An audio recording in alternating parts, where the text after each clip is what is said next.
Do Jin opened his eyes and saw a ceiling made of rotten planks. A dim gray light filtered through the cracks. He was lying on the floor of a barn. Something large was wheezing nearby. He turned his head and saw an old man. The man was lying on a pile of rags. His gray mane reached down to his waist. His beard hung down to his chest. Lice were crawling through his hair. His skin was covered in scabs. His eyes were closed. His mouth was slightly open. The wheezing came from there as if from a tattered fur coat. Do Jin sat up. His head spun. He looked at his hands, someone else's hands, young, skinny, calloused. He felt his face, but younger, about 20 years old. He was wearing canvas pants and a shirt made of coarse fabric. Nothing on his feet. He slipped his hand into his pocket and felt the familiar weight. A hair clipper, his clipper. He pulled it out and pressed the button. Dead, not a single charge left. He checked his fanny pack. His fingers touched cold metal, scissors, Japanese, 800,001, the very same ones, the ones he never parted with on a single workday. He held them up to his eyes. Even in this dim light, the gleam of the steel seemed out of place, too clean, too precise for a place that reeked of death and filth. Do Jin set the scissors on his lap and looked at the old man. His professional eye kicked in before he had time to think.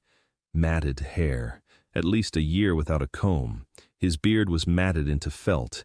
His scalp was surely inflamed.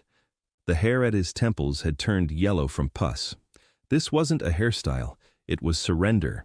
He'd seen this in Seoul, not on people's heads, of course, in their eyes, people who'd stopped taking care of themselves, who'd decided it was all over and there was no trying anymore. The old man wheezed again. Do Jin crawled over to him. He leaned down. The stench hit him so hard it brought tears to his eyes, but he didn't pull away. He'd long since learned not to pull away. The old man opened his cloudy eyes. His pupils were unfocused. His lips moved. He whispered something. Do Jin leaned in closer. The old man told him not to cut, said his soul would leave. Do Jin looked at him for a long time, then he smiled. The same way he smiled at clients sitting in the chair for the first time, warm, calm, no pressure. He told the old man he didn't cut out souls, he brings them out. The old man didn't answer. His eyes closed, the wheezing continued. Do Jin stood up and looked around the barn, a pen for livestock, empty feed troughs, a leaky roof, a wooden bucket stood against the wall. He touched it, it was dry. He peered outside. A village, a dozen houses, a dirt road, chickens, smoke from chimneys, a gray sky. People were moving in the distance. No one was looking toward the barn. Do Jin realized it. The old man had been dumped here, like trash, like an object that was no longer of any use. He went back inside, sat down next to the old man, placed the scissors on his lap and began to think. He didn't know where he was, didn't know when it was, didn't know how he'd ended up here. The last thing he remembered was the wet tile floor at the subway station, a blow, darkness, and then manure and an old man with lice. But one thing he knew for sure. Lying before him was a man who needed a haircut, and in his fanny pack lay the best scissors he'd ever held. And that was enough to get started. He found a well 2 houses down from the barn. The woman at the well looked at him as if he were a flea. He asked for water. She spat and said that the barbers wouldn't get a single drop from her well. At first, Jin didn't understand the word barbers, but he got the gist. He bowed and moved on. At the 3rd house, the well was unguarded. He filled a bucket. The water was murky but warm from the sun breaking through the clouds. He dragged the bucket into the barn. He found a rag in the corner. He sniffed it. It was tolerable. He tore it into strips, dipped them in the water, and began. First, the face.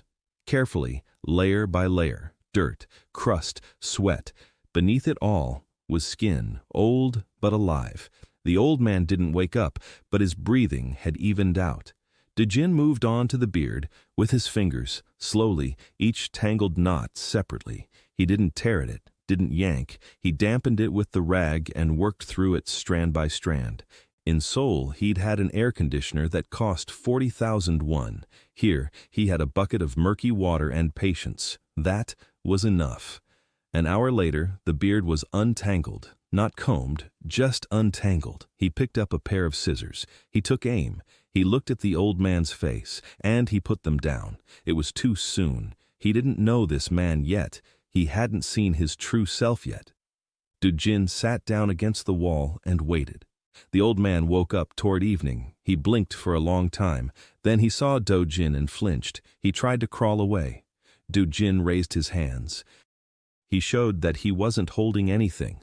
The scissors were in his bag. He asked the old man his name. The old man was silent for a long time. Then he said one word. Martin. Do Jin nodded. He said his name was Do Jin and that he was a barber. Martin grimaced. He said that barbers were butchers and slaughterers and that Do Jin should keep his dirty hands away. Do Jin wasn't offended. He'd heard worse. In Seoul, one customer had yelled at him for 20 minutes before his first haircut. An hour later, that same customer was crying in the chair and talking about his father. Do Jin asked Martin if he wanted to eat. Martin didn't answer. Do Jin left. He walked around the village. He found some discarded turnips by the pigsty. 2 of them, soft but not rotten. He brought them back. He rinsed them with water. He set them down in front of Martin. The old man looked at the turnips, then at Do Jin. Then he picked one up and began to eat. He chewed slowly. He had few teeth left. Do Jin ate the second turnip and thought. He'd noticed something while combing the old man's beard. At first he thought he'd imagined it, but no, it was there. A faint glow around Martin's head. Translucent, like a silhouette superimposed over the real man. Another Martin, upright, with clear eyes, with a neat gray beard and a broad forehead. And this other Martin was looking up, at the sky. Do Jin finished his turnip and asked quietly. He asked Martin why he'd been driven out of the village. Martin stopped chewing. He was silent for a long time. Then he said that he'd been the village elder for 20 years. Then they decided he'd gone mad, mumbling about the stars, talking nonsense. The young people said the village needed a sane leader, not a madman who turned his nose toward the sky. They threw him out into the barn 3 months ago. Do Jin listened. He didn't interrupt. That, too, was part of his job, to listen. He asked, "What kind of stars?" Martin fell silent for a long time. Then he said quietly that ever since childhood he'd seen things in the sky, patterns, that the clouds spoke to him, that the stars formed into maps, and those maps showed the weather. Not for tomorrow. A month ahead, he always knew when it would rain, when there would be frost, when there would be a drought. For 30 years, he told the village when to sow and when to harvest. And for 30 years, the harvest was the best in the county, and then a new generation came along. One that didn't remember the years of famine, one that thought a good harvest was the norm, and the old man with his stars became a burden. Do Jin nodded. He'd seen this in Seoul too. People are written off when they're no longer needed. He looked at the translucent silhouette hovering over Martin. Martin was staring at the sky, with wide-open, clear eyes. Do Jin knew now. He knew who this old man really was. In the morning he heated some water. He took off his shirt and spread it on the rock at the entrance to the barn. That was his chair. The rock. He sat Martin down. Martin resisted. He muttered that it couldn't be done, that his soul would leave with his hair, that without his beard he'd become a nobody. Do Jin patiently explained that he wasn't going to cut out his soul, that the soul isn't in the hair. Your soul is in who you are when your hair is gone. Martin didn't understand, but he sat down. Maybe because he was tired, maybe because of the turnip. Do Jin started at the top of his head. Warm water, slowly, each strand separately. He washed and watched. The silhouette above the old man grew brighter. Do Jin envisioned the haircut, not trendy, not beautiful, just right. Short at the nape, an open forehead, the temples slightly longer, noble, like a man who's used to looking up and has nothing to hide, the beard not shaved off, trimmed, a skipper's beard, neat, graying, dignified. He picked up the scissors, the first cut. A strand fell onto the straw. Martin flinched. Do Jin placed a hand on his shoulder. He waited, then continued. Every snip of the scissors was precise. Every cut revealed something. The forehead, the cheekbones, the jawline, a man beneath a layer of mud, and the weight of the years. Do Jin worked for 40 minutes, silently, intently, just like in Seoul. As if a cow weren't mooing behind the wall, as if manure weren't squelching under his feet, as if this were his 400,001 chair and not a rock by the barn. The final snip. Do Jin put away the scissors. He took a step back. Martin was sitting on the rock, upright. For the first time in 3 months, his back straightened, his shoulders opened up. He raised his hand and touched his chin, ran it over his beard. Neat. Even. He didn't recognize himself by touch. Do Jin didn't have a mirror. He found a bucket with some water left in it. He held it up to the old man. Martin looked. The water was murky, but his face was reflected in it. He stared for a long time. Then a tear rolled down his cheek. Just one, quiet. He didn't say anything. He simply stood up, straightened up completely, and turned toward the sky. The morning sky above the village of Oak Hollow was gray with patches of blue. Martin stared at it for a minute. 2, 3. His eyes grew clear, completely clear. As if something had clicked inside him, it had fallen into place. He turned to Do Jin and said calmly and firmly, "In 6 days there will be a hailstorm. The rye must be harvested now." Do Jin nodded. They walked into the village. Martin walked straight ahead. People stopped and stared. They didn't recognize him at first. Then they recognized him and stared even more. Martin approached the square by the well and spoke loudly. "In 6 days there will be a hailstorm. Harvest the rye." They didn't believe him. The village elder laughed and said that the madman had now become a shaven-headed madman. Several women tapped their fingers against their temples. Martin turned around and walked away, without slouching, without lowering his head. Upright, Do Jin followed him. They returned to the barn. Do Jin asked if they had any land. Martin said there was a strip behind the barn that no one plowed, rocks and clay. But rye grew there. They went out and looked. A small strip. The ears of rye were scrawny, but they were standing. Do Jin said they'd harvest it themselves. Martin looked at him, at his thin arms, at the shears in his belt pouch. But he nodded. They worked for 3 days. Do Jin cut with a sickle. The first day, he cut his hands until they bled. The second day, his blisters burst. On the third day, he lost all feeling in his palms. Martin tied the sheaves slowly. His old fingers wouldn't obey him well. But he kept at it. They harvested everything, hauled it into the barn, covered it with rags. On the 5th day, the sky darkened. On the 6th, hail came. It pelted down for an hour. Large hailstones, the size of pigeon eggs. The rye in the village fields lay flattened.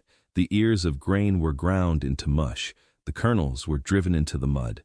The whole village went out into the fields and stood in silence. Half a year's work, destroyed in an hour, until Jin and Martin sat in the barn. Dry sheaves lay in neat rows. The grain was intact. In the evening, the first person came to the barn, the blacksmith, a big man, bearded. He stood silently at the entrance. Then he asked if the old man could look at the sky one more time and tell him if there would be a frost next week. Martin went out. He looked up. He said there wouldn't be a frost until the end of the month. The next morning, Do Jin woke up to find someone standing over him. He opened his eyes. A village boy, about 10 years old, barefoot, dirty. He was staring wide-eyed at the scissors in the pouch at Do Jin's waist. Do Jin sat up. His head ached from sleeping on the straw. The boy jumped back. Do Jin asked what he wanted. The boy said his mother had sent him to ask if it was true that the barber cut people's hair. Do Jin said it was true. The boy asked how much it cost. Do Jin thought for a moment. He had no money. He didn't know the local prices. He didn't know what currency they used here.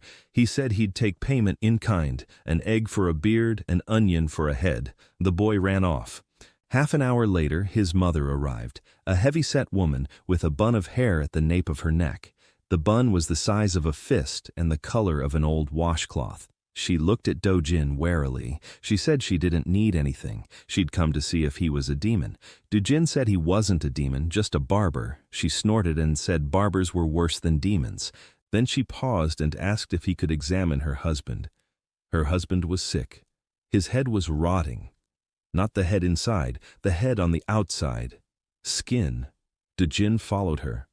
Her husband was sitting in a dark room. A burly man with hands like shovels, a former woodcutter. He'd stopped going outside 3 months ago. His head was covered in scabs. His hair was matted with pus. The smell was overwhelming, even for Do Jin, who slept in a barn. The man didn't look up. Do Jin moved closer. He crouched down. He examined him. A scalp infection. In Seoul, he would have sent him to a dermatologist. There were no dermatologists here. There were just filthy barbers with rusty tools, and people were rotting away because of them. Do Jin asked for hot water, clean rags, something fatty, oil, lard. A woman brought a bucket of boiling water, a rag that wasn't very clean, a piece of lard. Do Jin cooled the water to a bearable temperature. He explained to the man that he was going to wash his hair now. The man flinched. He said it wasn't allowed, that his soul would leave his body. There it was again. Do Jin patiently explained that his soul wouldn't go anywhere, that the soul isn't held by the hair but by the person, and if you take care of it, it holds on tighter. The man didn't believe him, but his wife told him to sit still. So he sat still. Do Jin worked for 2 hours. He soaked the hair, he rinsed it, he separated the from the skin. In some places, he had to shave the hair right down to the root because the scab had grown firmly attached. He was careful. Every movement was gentle, not a single sudden jerk. At first, the man tensed up, then he relaxed, then he closed his eyes. When Do Jin finished washing, he rubbed lard into the skin, not ideal. But the fat would keep out the dirt and let the skin breathe. Then he picked up a pair of scissors. He looked. The silhouette above the man was faint, almost invisible, but it was there, broad-shouldered, with a short haircut, holding an axe, and with the face of a man who knows the forest like the back of his hand. Do Jin cut his hair short. Practical, like a hard worker who doesn't sit around at home, like a man who has a job to do. One last snip. The man opened his eyes. He touched his head, clean, short, no scab, no pain, for the first time in 3 months. He looked at his hands, then he stood up, went outside, looked at the forest beyond the village, and told his wife he'd go chopping wood tomorrow. His wife began to cry, not out of grief. Do Jin didn't see a bright flash of talent this time. The revelation was weak. Maybe because the infection hadn't cleared up yet. Maybe because the man needed time. But the woodcutter returned to work, and a week later, his wife brought Do Jin a basket of eggs and whispered that her husband was singing in the woods again. The rumor spread through the village quickly. The mad old man who predicted the hailstorm, the barber who cured Haggard's head. People began coming to the barn, not everyone. Most were still afraid. Barber is a dirty word in Okalo, dirtier than thief, almost like gravedigger. But those who had nothing to lose came. An old woman with warts on her neck asked him to remove the hairs that had grown into her skin. Do Jin took care of it. He didn't see any talent in her, he just helped. A teenager with a cleft lip asked to have his bangs trimmed to cover a scar. Do Jin trimmed them. Not the way the teenager had asked, he did it differently. He swept the bangs off his forehead and exposed the scar. The teenager was startled. Do Jin told him that the scar was part of his face, and that you have to wear your face in its entirety. The teenager left angry. 2 days later, he returned and said that, for the first time, a girl from the next street had looked at him without turning away. Do Jin realized he needed a workspace. The barn wouldn't do. Martin lived there, and rye was stored there.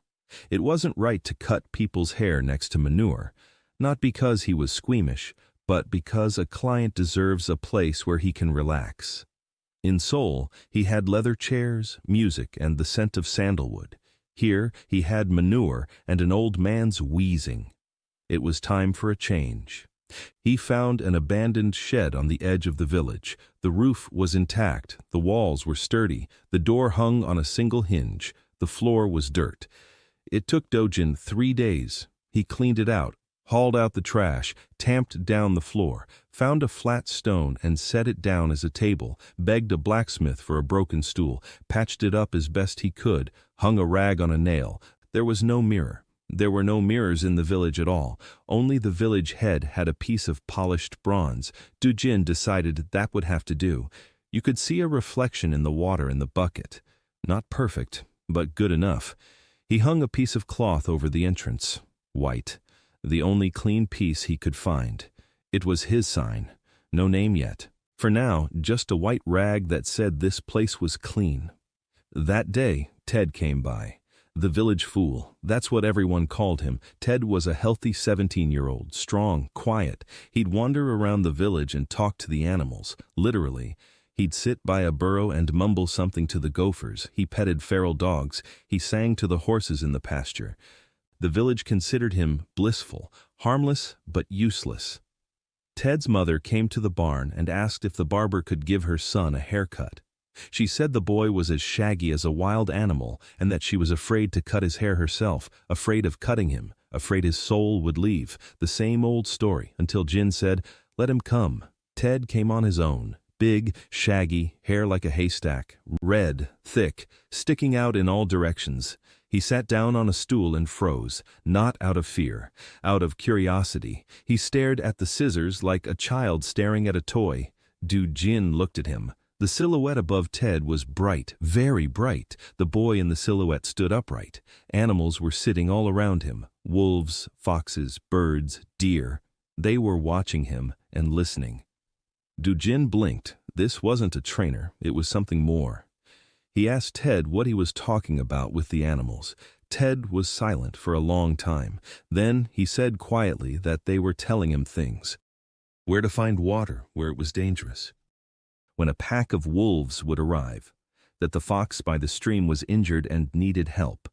Do Jin listened. He didn't interrupt. Then he nodded and began cutting. He didn't cut Ted's hair short. He didn't make it neat. He left it long. He tidied up the mess. He made sure the red hair fell freely but didn't get in his eyes, so that Ted could see, clearly, far into the distance, like someone watching the horizon. One last snip. Ted stood up. He touched his hair. He smiled, widely, openly. For the first time in front of a stranger, he walked out of the shed and whistled, softly, piercingly. A dog emerged from the bushes beyond the village. Big, skinny, wild. It used to run away from people. Now it walked up to Ted and sat down at his feet. Ted placed his hand on its head. The dog closed its eyes. Over the next week, Ted brought 3 dogs. They followed him like shadows. The village was on edge. Until Jin told Martin that Ted wasn't dangerous, that he'd simply found his voice. Martin looked up at the sky and said that in 3 days a downpour would come from the east, hungry after the hailstorm. The damaged grain would attract mice. The mice would attract wolves.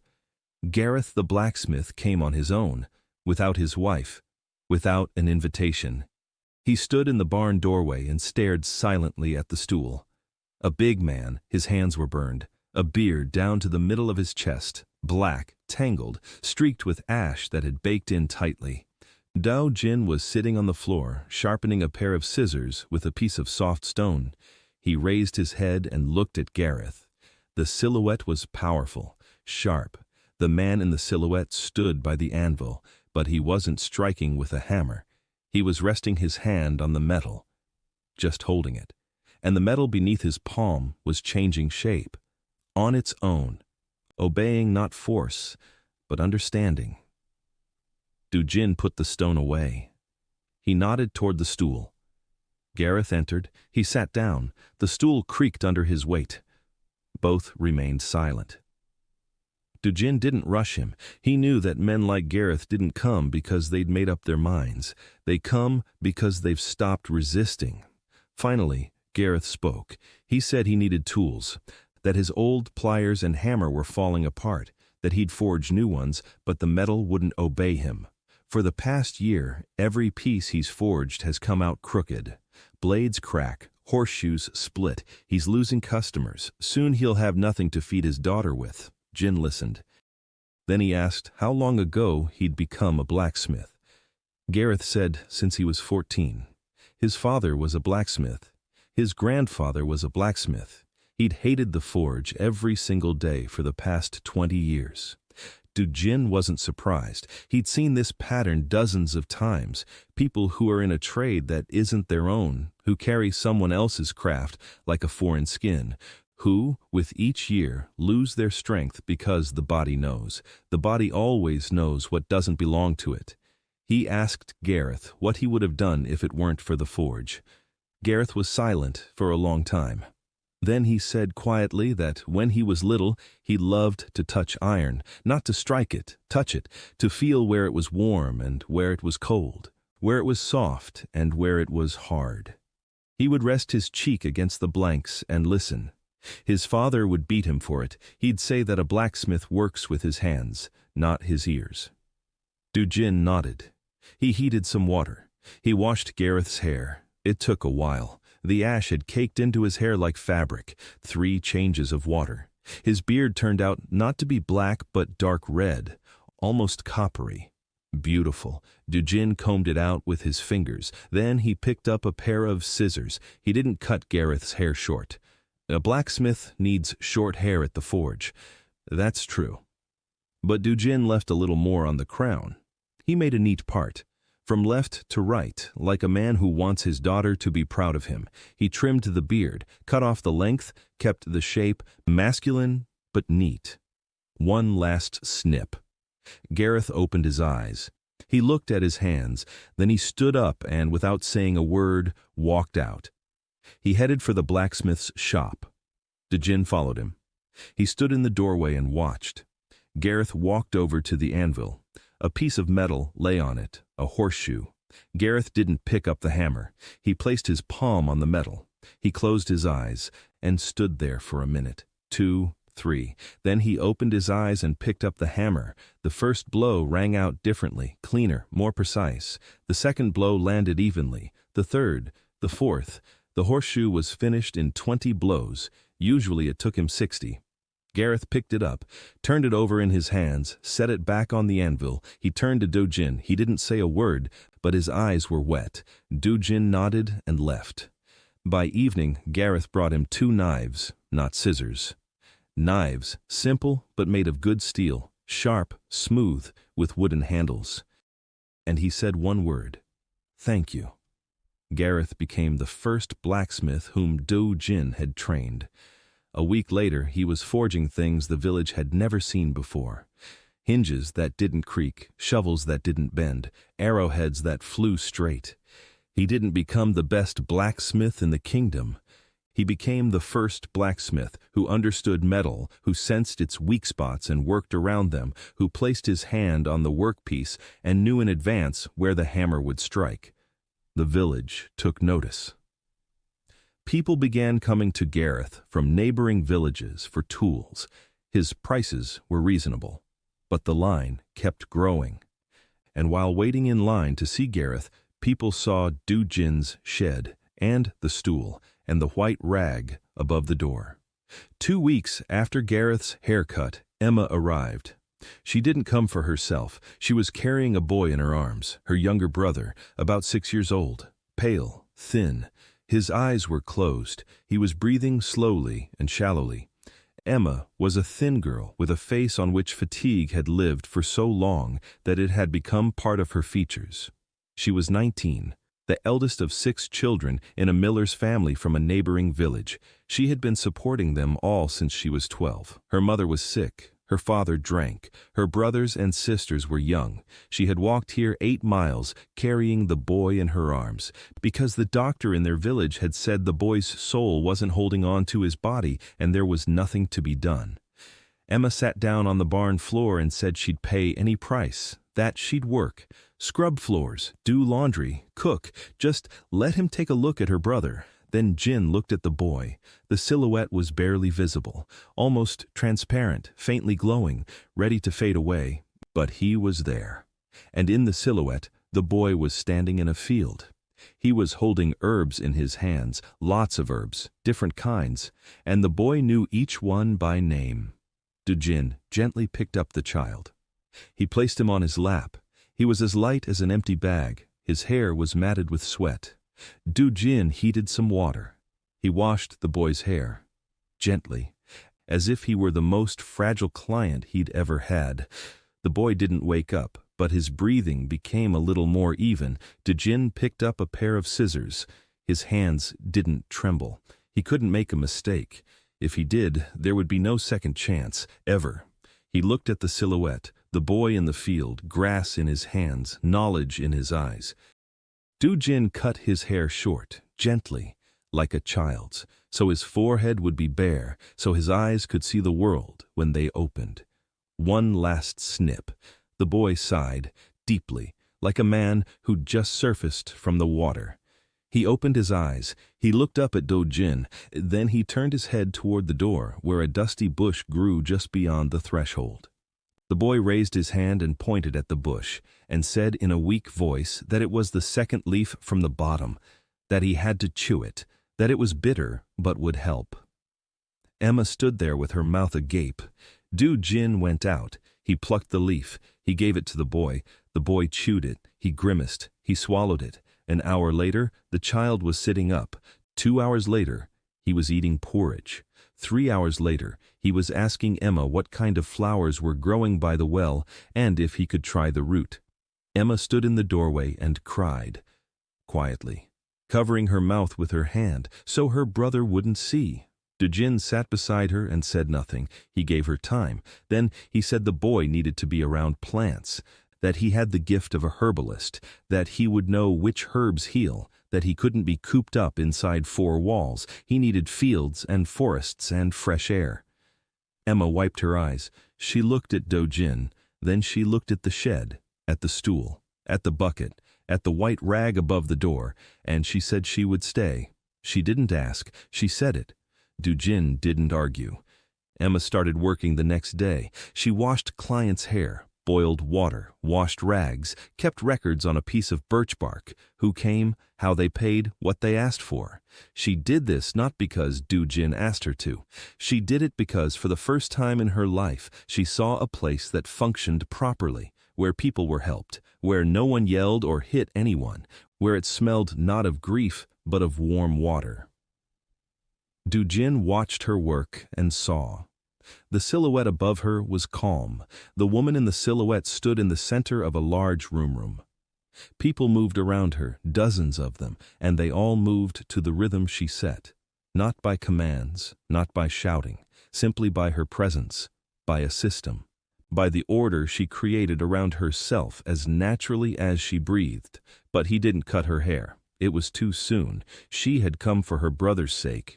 She hadn't decided anything for herself yet, and until she did, he wouldn't pick up the scissors. That was the rule, not his. Scissors. Another week passed. The village was changing. Martin predicted the weather every morning. Ted, with a wolf and 3 dogs, patrolled the surroundings. Gareth forged tools that even merchants from the highway bought. Emma's son ran through the fields and gathered herbs. The local healer was angry at first. Then he asked one of the ointments the boy had concocted from roots and spider webs, and he fell silent. The ointment worked better than anything he'd ever known. Before John, he'd cut 2 or 3 people's hair a day. He didn't reveal everyone's true nature. For some, the silhouette was too faint. For others, their talent was so ordinary that the haircut simply gave them confidence. A woman who sews well, a man who knows how to repair roofs, a guy with strong legs who could run faster than anyone else but simply didn't know it. Small talents, not magic, not miracles, just people who for the first time discovered who they really were. But that was enough. The village began to function like a well-oiled machine, everyone in their place, everyone doing what they knew how to do. For the first time in years, Oak Hollow wasn't just surviving, it was lived. In the evening, Emma brewed tea, herbal tea. The boy had taught her which leaves to use. She brought it to Do Jin in the barn every evening, exactly the right temperature, warm in the chest but not hot enough to burn the tongue. Do Jin didn't know how she did it, but every evening the temperature was perfect. He thanked her, she nodded and left, briefly, quietly, like someone accustomed to caring for others in silence. Martin sat by the barn and looked at the stars. Do Jin sat down next to him. Martin said that winter would come early, that snow would fall in 6 weeks, and that before the snow came, a man with a piece of paper would arrive, the Baron's tax collector. Do Jin asked how much the village owed. Martin named a figure, a lot. For a village that had lost its harvest, for a village that had nothing left but rye in the barn and a reputation for being crazy. Do Jin looked up at the stars. He didn't see any patterns in them. It wasn't his talent, but he saw something else. He saw that the village needed more than just good haircuts. The village needed protection, and it would need it soon. The tax collector arrived 4 days later, on horseback, with 2 soldiers. All 3 wore leather jackets bearing Baron Reinhold's coat of arms, a hawk with 2 swords. The tax collector was a gaunt man with a long face and thin lips. His hair fell to his shoulders, greasy and tangled. He dismounted by the well and unfurled out a scroll. The village of Oak Hollow. The tax for the season, 12 sacks of grain, 4 barrels of salted meat, 6 hides, 20 silver coins. The young village head turned pale. After the hailstorm, the village had neither grain nor money. They'd eaten the meat themselves. The hides had been used for patches. He said the village couldn't pay. The tax collector smiled. He said the Baron understood their difficulties and that, as compensation, he would take 3 laborers, men, young men, to the castle for half a year without pay. 2 soldiers placed their hands on their swords. The village was silent. Do Jin stood by his barn and watched. Emma stood beside him. She quietly asked what he was going to do. Do Jin didn't answer. He was looking at the tax collector. The silhouette above him was blurry, blurred, like that of a man who had long since ceased to be himself, but the silhouette was there, even his own. Do Jin stepped out. He walked over to the well. Everyone looked at him. He addressed the tax collector. Calmly, polite. He said he was offering a deal. He would give the tax collector a haircut for free, the best haircut of his life. In return, the tax collector would give the village a month's reprieve. The tax collector laughed. So did the soldiers. One said the barber had completely lost his mind. Another spat and said, "People like that should be hanged, not listened to." The tax collector, he looked at Do Jin and suddenly stopped laughing, because Do Jin didn't look away. He stood straight, calm, with a slight smile, like a man who knows something others don't. The tax inspector stepped closer. He looked down at him. He asked if he was that crazy barber everyone was talking about on the highway. Do Jin said he wasn't crazy, just good. The tax collector snorted. Then he ran his fingers through his hair, greasy, matted, an itch on his scalp that made him scratch every 5 minutes. Do Jin saw that. He saw the tax collector wince, saw his fingernails scrape against the skin behind his ear, how the dandruff flakes were white on his collar. Do Jin said he had hot water, a clean towel, and 20 minutes of silence. The tax collector hesitated. Then he said, "Okay, but not in exchange for a month, in exchange for 2 weeks. Do Jin agreed. He led the tax collector into the shed, sat him down on a stool. Emma heated up some water. Do Jin washed his hair thoroughly, massaging his scalp with his fingertips. The tax collector tensed up, then relaxed, then closed his eyes. Do Jin rinsed away the dandruff. He rinsed his hair 3 times. He combed it out with his fingers. He looked at the silhouette, blurry but recognizable. The man in the silhouette was sitting at a desk. Papers lay before him, neat columns, clear numbers. This man was not a tax collector. He was an accountant, a mathematician, someone who sees numbers the way others see colors. Do Jin cut his hair short and neat. He removed the greasy strands. He revealed the face. He made a straight part, neat, like that of a man in a position of authority, but not a military one, an academic one. One last click. The tax collector opened his eyes. He touched his head. Do Jin brought over a bucket of water. The tax collector looked at his reflection. For a long time. Silently. Then he stood up, went out, mounted his horse, took out a scroll, looked at the numbers, and for the first time in years he saw what he had seen as a child. Numbers, errors in the numbers. 12 sacks of grain for a village of 12 households after a hailstorm. That's not just a lot, it's impossible. It's a number that someone in the castle jotted down at random, didn't count, didn't check, just wrote it down to squeeze out as much as possible. The tax collector rolled up the scroll. He looked at Do Jin. He said nothing. He turned his horse around and rode off. The soldiers followed him. The village stood in silence. 2 weeks passed. The tax collector didn't return. Not after 2 weeks, not after 3, not after a month. Later, Dojis learned that the tax collector had resigned from the baron's service. He left for the capital. He got a job at a trading office. He kept the books. He uncovered 6 cases of theft in his first month. He became the chief accountant 6 months later. But that was later. For now, the village breathed a sigh of relief. 2 weeks without taxes, then 3, then a month. Time. Precious time that's always in short supply. Do Jin made the most of it. Every day he cut hair, every day he talked, every evening he sat with Martin and listened to stories about the stars and the coming winter. Gareth was forging. Ted had expanded the pack. 2 wolves now, 4 dogs, a fox that came every morning for some unknown reason and sat by the shed like a cat. Emma's son ran through the woods with a basket and returned with armfuls of roots and leaves. The healer stopped getting angry and started taking notes. Emma ran the household, quietly, precisely, without fuss. She knew who had paid for what, who would come and when, how much water to heat, how many rags to wash. She never made a mistake, until Jin noticed, but he kept quiet. The snow fell early. Just as Martin had predicted, in early November, heavy, wet. The village was ready.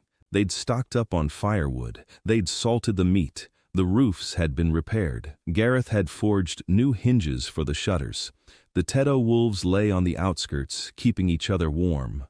Emma's boy had gathered dried herbs to last the whole winter. For the first time in 10 years, Okholo faced winter without panic. But in December, it wasn't frost that came. A horseman arrived, alone, in a black cloak, no coat of arms, no weapons. He rode up to Do Jin's barn, dismounted, pulled back his hood. His face was young, handsome, pale. His hair was black and fell to his shoulders. His eyes were gray, cold. He looked at the white rag above the door. He looked at Do Jin, who was standing in the doorway with a pair of scissors in his hand, and he smiled. He said he'd been sent by the Ashcroft household. He said Lord Ashcroft had heard about the boy who cuts the threads of fate, and that the Lord wanted to meet him. Do Jin looked at him. The silhouette looming over the horseman was strange. Not just one person, several, as if 3 different versions lived inside him. A spy, an assassin, and a boy who once wanted to paint. Do Jin asked if he wanted some tea. The horseman blinked. He'd apparently been expecting a different answer. Do Jin repeated himself, tea or a haircut, one or the other, for starters. The horseman was silent for a moment. Then he said tea. Do Jin nodded to Emma. Emma brought 2 cups, just the right temperature. They sat in the barn, drinking tea. Snow was falling outside the door, The horseman introduced himself as Kay. He said that Lord Ashcroft was one of 3 contenders for the throne, that the old King Oswald was dying, and that no one would inherit the throne peacefully, and that the Lord had heard of a barber who uncovers hidden talents in people. The Lord wants Do Jin to work for him, to cut the hair of his soldiers, his commanders, his spies, to make them better, stronger, sharper. In return, the Lord promises protection, gold, land, a title. Do Jin drank his tea and listened. Then he set down his cup. He said he didn't work on commission, that he only cut the hair of those he wanted to help, and that he wouldn't cut hair for someone else's gain. Kai looked at him for a long time. Then he said that the Lord wasn't used to being refused. Do Jin said that wasn't his problem. Kai finished his tea. He stood up, pulled up his hood, stopped at the door, turned around, said quietly that the Lord's reach was long, that the village was far from the capital but not far from the castle, and that Do Jin should think it over again. Do Jin said he'd think about it. Kai left. The snow covered the hoof prints within 10 minutes, as if no one had ever been there. Emma stood by the door and watched him go. Then she turned to Do Jin. She didn't ask anything. She just picked up the cups. She washed them, set them out to dry, and went back to her notes. Do Jin sat on a stool and thought. 3 claimants to the throne. A church that hates barbers. An empire from the east. And him. The guy with the scissors in the shed. He looked at Martin, who was standing outside, gazing at the sky. At Ted, who was sitting by the fire with a wolf. At Gareth, who was hammering away in the smithy. At Emma, who was counting the eggs in her basket, his people, his chosen ones. He clenched the scissors in his hand and thought that the shed in the village was only the beginning. That he had to go further, that the world was bigger than Oak Hollow, and that in this world there were millions of people who didn't know who they were. But it wasn't time yet. It was still too early. It was still winter, and first he had to get through it. Winter in Oak Hollow was quiet. The snow lay thick on the ground. The roads were snowed in. Neither merchants nor soldiers nor spies could get through. The village lived like an island. Jin cut hair every day. People came to him from distant homesteads, those who had been afraid before, those whose wives had told them, "Don't go to that godless man." But winter is long and boring, and when a neighbor returned from the barber with a clean-shaven head and a new look in his eyes, curiosity overcame fear. Over the course of the winter, Do Jin cut 32 people's hair. He truly revealed 7. The rest simply got a haircut, a good one, clean, respectful, but without the click, without the flash. Sometimes the silhouette was too faint, sometimes the person wasn't ready. Sometimes Do Jin couldn't find that spot, that one right question that unlocked the door. He didn't get discouraged. In Seoul, too, not every client left transformed. Some simply left with a good haircut, and that was fine, too. Among the 7 who were revealed was Martha, an elderly widow with gnarled fingers. Do Jin saw her as a weaver. Not just any weaver, one who sensed threads the way Gareth sensed metal. After her haircut, she sat down at the loom and, within a week, wove a fabric so dense that it could be used to make winter coats, warm, lightweight, waterproof. There was Oliver, a 14-year-old teenager, quiet, with his eyes perpetually downcast. His parents beat him for being slow. Then Jin discovered the cartographer in him. The boy drew maps of the area on birch bark with such precision that even Martin was amazed. Every trail, every ravine, every stream, as if he were looking down on the land from above. There was Nora, a 12-year-old girl, an orphan. She lived with her aunt. Her aunt beat her. Then Jin cut her hair. He untangled the matted strands. He gave her a short, boyish haircut because the silhouette showed a girl who runs across rooftops. Nora turned out to be a natural climber. A week later, she was climbing trees like a squirrel. A month later, she could scale any roof in the village in a minute. Why would the village need that? Not yet, anyway. But Do Jin knew that talents are never useless. There's just such a thing as the wrong time. Emma worked non-stop. She kept track of everything. Who brought what? Who owed what? How much grain was left? How much meat? How much firewood? She could calculate in her head faster than a tax collector could on paper. She distributed the food so that no one went hungry. She knew every resident by name and remembered whose mother was sick and whose roof was leaking. Do Jin watched. The silhouette above her grew brighter with each passing week, but he waited. One evening, Emma brought tea. As usual, just the right temperature. Do Jin took a cup and asked. He asked what she had wanted to be when she was little. Emma froze. No one had ever asked her that. Ever. She stood there with an empty hand, staring at the wall, for a long time. Then she said quietly that she didn't remember, that since she was 12 she'd wanted only one thing, for everyone to be well-fed, for her brothers not to cry from hunger, for her mother not to cough at night, that dreams are for those who have time to dream. Do Jin nodded. He set down his cup. He said that when she was ready, he'd be there. Emma nodded and left. Footsteps in the snow. Silence. Do Jin finished his tea and thought that Emma was the most difficult client he'd ever met, not because her talent ran deep, but because she didn't believe she had the right to possess it. February brought news, a merchant from the highway, the first in 2 months. He was carrying salt and rumors. There were 3 rumors. First, King Oswald is in very bad shape. The rot of his soul has reached his bones. The physicians are powerless. The courtiers whisper that he won't make it until summer. Second, 3 houses are preparing for war. The Ashcrofts are recruiting mercenaries. House Kerrigan has formed an alliance with the southern barons. House Whitmar is fortifying the capital. Everyone is waiting for the moment. Everyone is sharpening their knives. Third, the empire of the Black Flame is advancing from the east. The border villages are already burning. Refugees are streaming westward. And among the refugees, a rumor is circulating about a man who cuts hair and takes away destinies. He doesn't give them, he takes them. When Jin heard the third rumor, a chill ran down his spine. This was not his reputation. It was the exact opposite. Someone was twisting the story, turning him into a monster.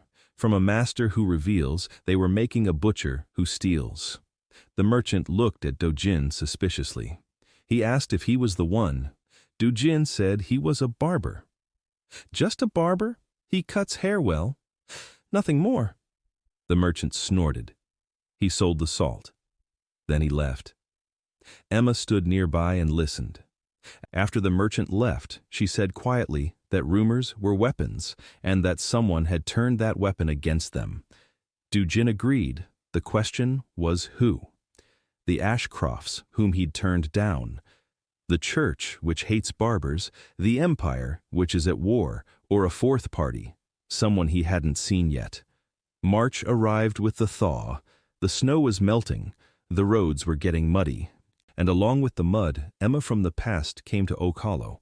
Not Emma herself. Her father, the miller, drunk, angry. He arrived in a wagon. He demanded his daughter back. He shouted that she had brought shame on the family, that she was living with a godless barber, that people were talking. Emma stood by the barn. Her face was stony. Her hands were clenched. Her father approached her.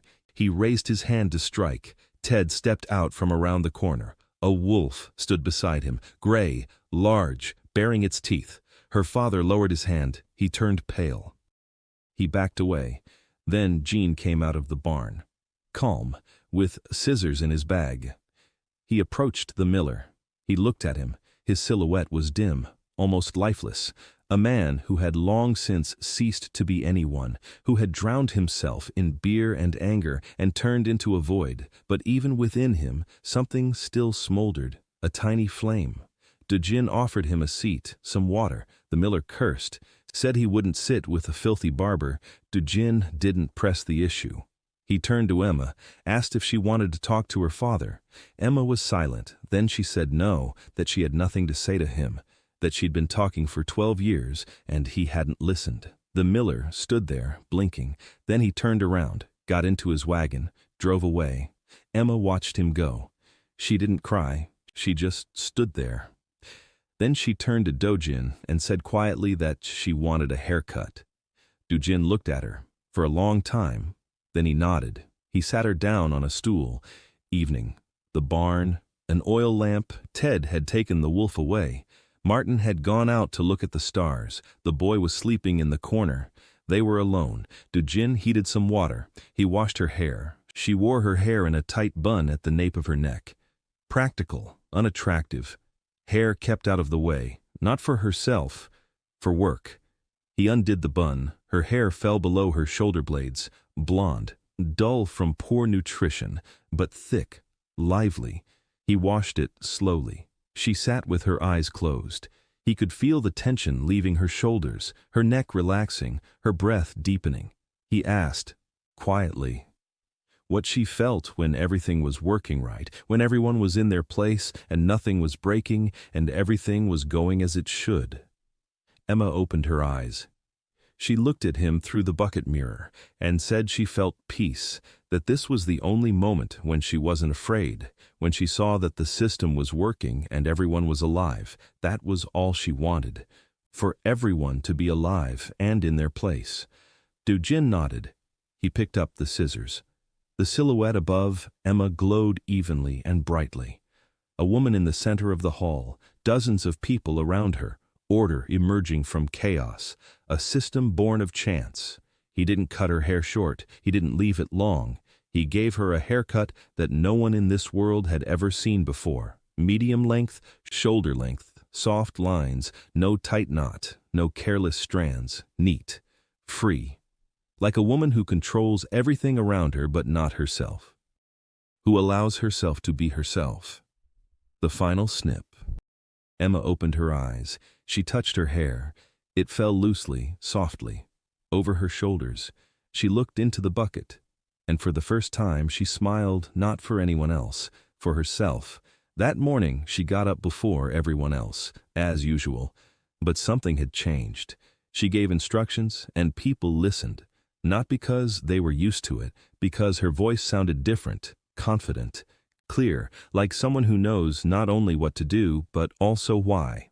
She reorganized the grain storage system in a single day. She redistributed responsibilities so that everyone had an hour free each day. She organized a rotation of people to watch over the well so the water would always be clean. Little things, but the little things that make up life. Jin watched and smiled.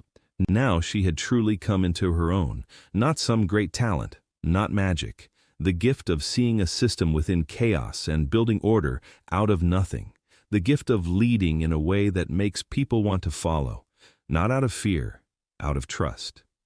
A week later, Emma came to see him in the evening. She brought tea, just the right temperature. They sat in silence. Then she said they had to leave in the spring. Do Jin looked at her. She explained. The village was back on its feet. Martin led the council. Gareth was forging. Ted was guarding. The boy was healing. The village will survive, but rumors are spreading. The Ashcrofts know where they are. The church will find out soon. And if Do Jin stays, sooner or later they'll come here, not with an offer, but with swords. He has to leave. To the city, where he can hide in the crowd, where he can open a real barbershop, where he can help more people. Do Jin listened. He nodded. She was right, about everything. He asked where. Emma said one word, Havenbrook, a free city, not subject to any of the 3 houses, a trade charter, guild laws. There, a barber can work legally if he joins the craftsmen's guild, if he paid the dues, if he found a place to set up shop. Do Jin asked how she knew all this. Emma shrugged. She said she'd been listening to the merchants, memorizing, putting things together. That's what she does. She sees the system, even when the system is just rumors at the market.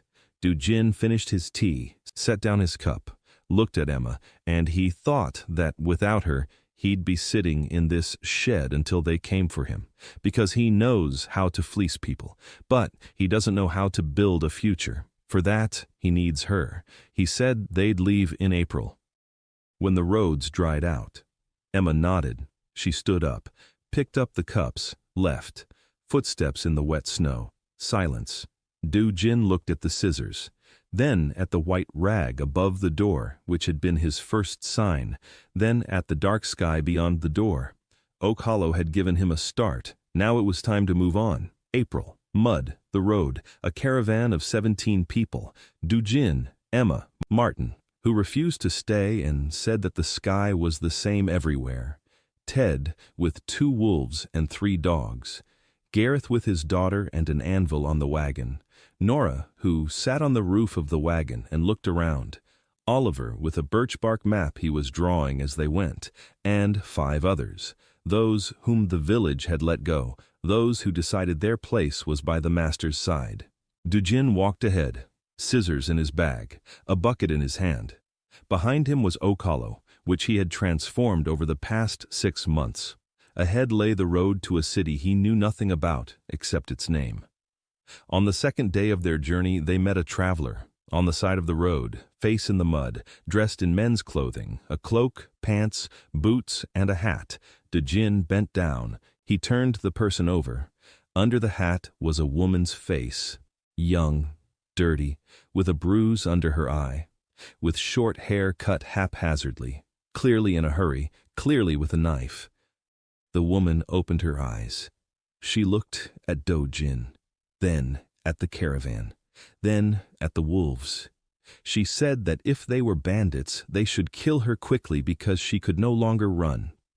Do Jin said they weren't bandits. He said they were a caravan. He said he had water. The woman sat up. She drank some water. She looked at him appraisingly, with quick, piercing eyes like someone who's assessing every exit in the room in 3 seconds. Then she asked where they were going. Do Jin said to Havenbrook.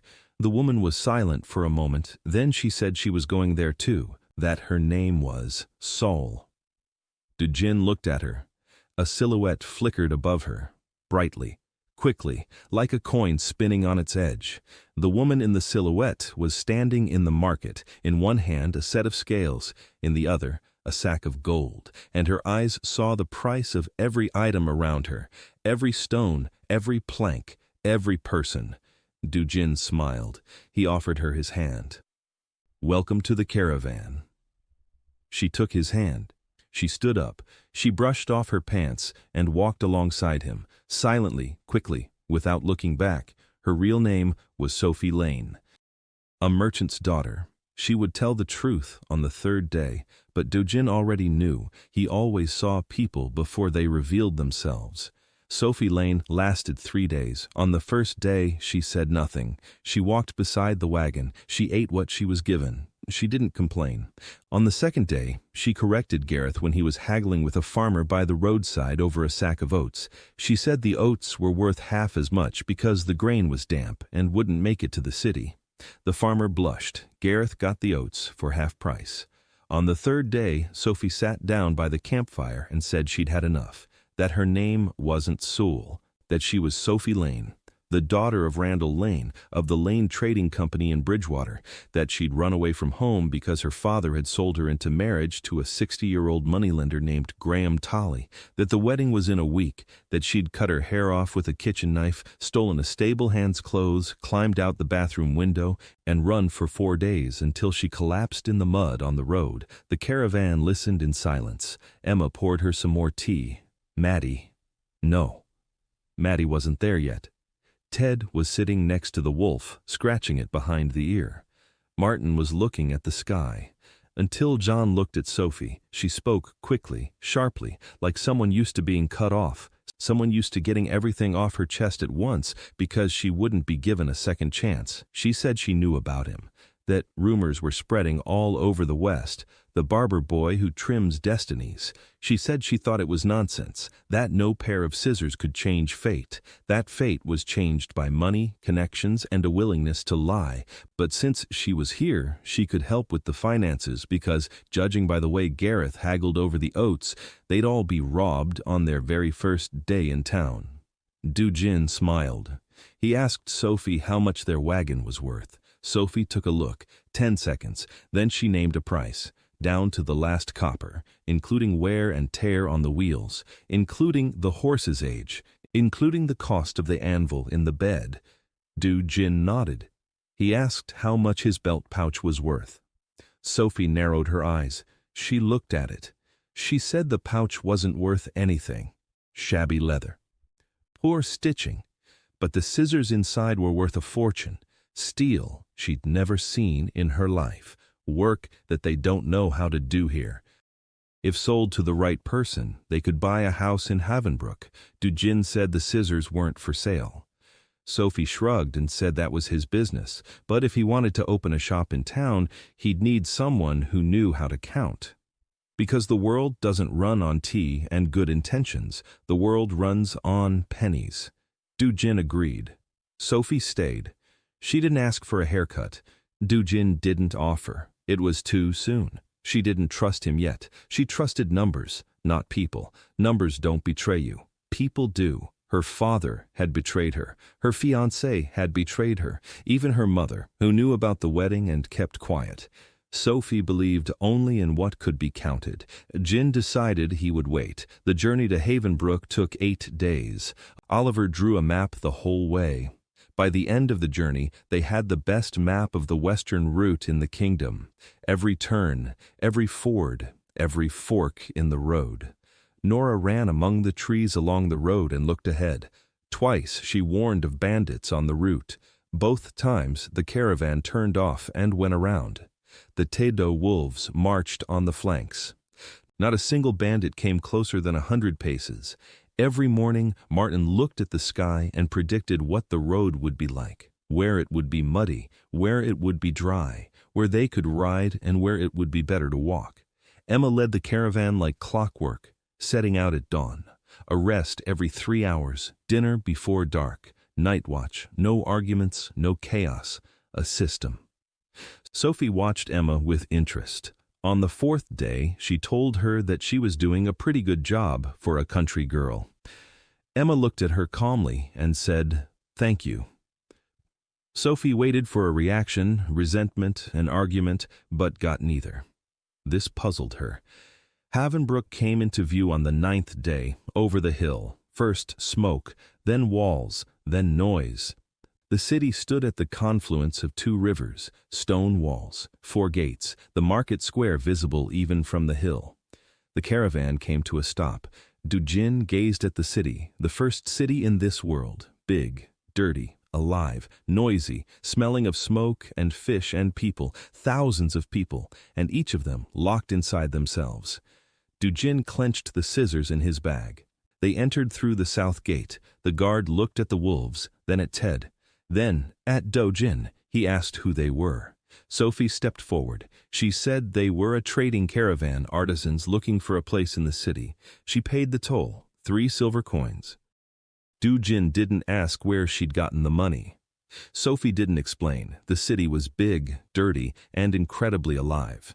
The streets were narrow, 2- and 3-story houses, artisans' signs on every corner, blacksmiths, bakers, leatherworkers, tailors, glassblowers, coopers. Do Jin scanned the area for one sign in particular, a barber's. He didn't find any, not a single one. Sophie explained that there were barbers in the city, 3 of them, all in the lower quarter, by the canal. G, where the prostitutes and thieves are. Because a respectable artisan wouldn't set up shop next to a barber. It's like standing next to a gravedigger. Bad omen, bad smell, a bad reputation. Do Jin said he needed a space in the artisan's quarter. Sophie said that was impossible.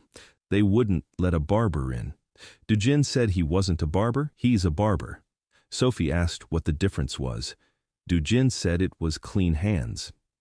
They found a place 3 days later, a corner house on an artisan's alley, between a tanner and a candle maker. Small, 2 rooms, one for work, one for living. The roof leaks. The floor was stone. There was 1 window. The landlord asked for 20 silver coins a month. Sophie haggled for an hour. She got him down to 12 on the condition that they fix the roof themselves. Gareth worked on the roof for 2 days. Ted hauled stones.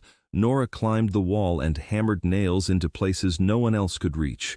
Emma washed the floors. She scraped the walls. She chased away the rats. Martin stood by the door and offered advice on the weather. As for Jean, he took care of the main task. He was putting together an armchair, not a stool, an armchair, Gareth forged the iron frame. Martha upholstered the seat with thick fabric. Oliver carved the armrests out of wood. Do Jin put it all together. It turned out rough. Nothing like the leather armchairs from Seoul. But it was an armchair, a real one, with a headrest, with armrests. A client could lean back and relax, could close their eyes and think of nothing, could let go. Do Jin placed the chair by the window. The light fell from the left. Just right. He set a table with tools next to it, scissors, 2 knives from Gareth, a comb that Martha had carved from bone, soap that Emma's son had made from herbs and fat. It smelled of lavender. Almost. Do Jin hung a sign above the door, a white canvas. On it, a single word written in charcoal. Gareth asked what it was. Do Jin wrote it in Korean. Then he erased it. He wrote it in the common language, the true form. Gareth asked what it meant. Do Jin said it meant what you see when you stop being afraid. Sophie said the sign was stupid and that they should have written something about discounts. Emma said nothing, but the corners of her lips twitched. The first customer came in 2 days later, not because he saw the sign, because it stank of lavender. In a neighborhood that smelled of leather and candle wax, the scent of lavender was like a scream. The customer was a glassblower's apprentice, a guy in his 20s. His hands were covered in minor burns. His hair stuck out in all directions like straw after a storm. He said the master had sent him to find out who was stinking up the place with flowers. Do Jin said it was soap. The guy asked what soap was. Do Jin explained. The guy listened with his mouth agape. Then he asked if he could try it. Do Jin washed his hair with warm water and soap. The guy sat in the chair with his eyes closed and a blissful expression on his face. Then Do Jin gave him a haircut. Nothing special, just neat. Cleared up the mess, gave it some shape. The guy looked into the bucket mirror, touched his head, smiled, paid a copper coin, and left. An hour later, a master glass blower came in. He looked at the sign. He looked at the chair. He looked at Do Jin, and he sat down. That's how the first month in Havenbrook began. Customers trickled in slowly, 1 or 2 a day, artisans, apprentices, market vendors, those who were curious, those whose heads were itchy, those who had heard from a neighbor that a strange barber had appeared in the alley, one who washed heads with warm water mixed with something fragrant. Do Jin cut everyone's hair. He talked to each one. He asked each one questions. Not everyone opened up, most didn't, but everyone left with a clean head and a strange feeling that, for the first time in their lives, someone had really listened to them. Sophie handled the money. She counted every penny. She grumbled that lavender cost more than it brought in customers. She to raise the prices. Jin always refused. Sophie would roll her eyes and keep counting. Emma handled everything else, the schedule, supplies, cleaning, laundry, and food. She turned the 2 rooms into a well-oiled machine, everything in its place, every hour scheduled. Jin never asked how she did it. She just did. By the end of the first month, they had 20 regular customers. They had enough money for rent and food, nothing more. But it was enough. Their reputation grew, slowly, like grass through a stone, but it grew. In the 6th week, a man in white came to the shop. A cassock down to his heels, a hood, a silver medallion on his chest, a circle with a vertical line, the symbol of the Church of the Single Face, an inquisitor. He didn't come in. He stood across from the door and looked at the sign. Then he took out a scroll. He wrote something down and left. Emma saw him from the window. She told Do Jin. Do Jin nodded. As expected. The church believed that changing a person's appearance meant changing what God had given them. Barbers were heretics by definition. Do Jin was worse than an ordinary barber. He didn't just change hair. He changed people. Sophie said they'd have to pay someone in the magistrate's office, that in a free city the church had no direct authority but did have influence, and that influence could be bought. Do Jin said he wouldn't pay. Sophie said that made him an idiot. Do Jin didn't argue.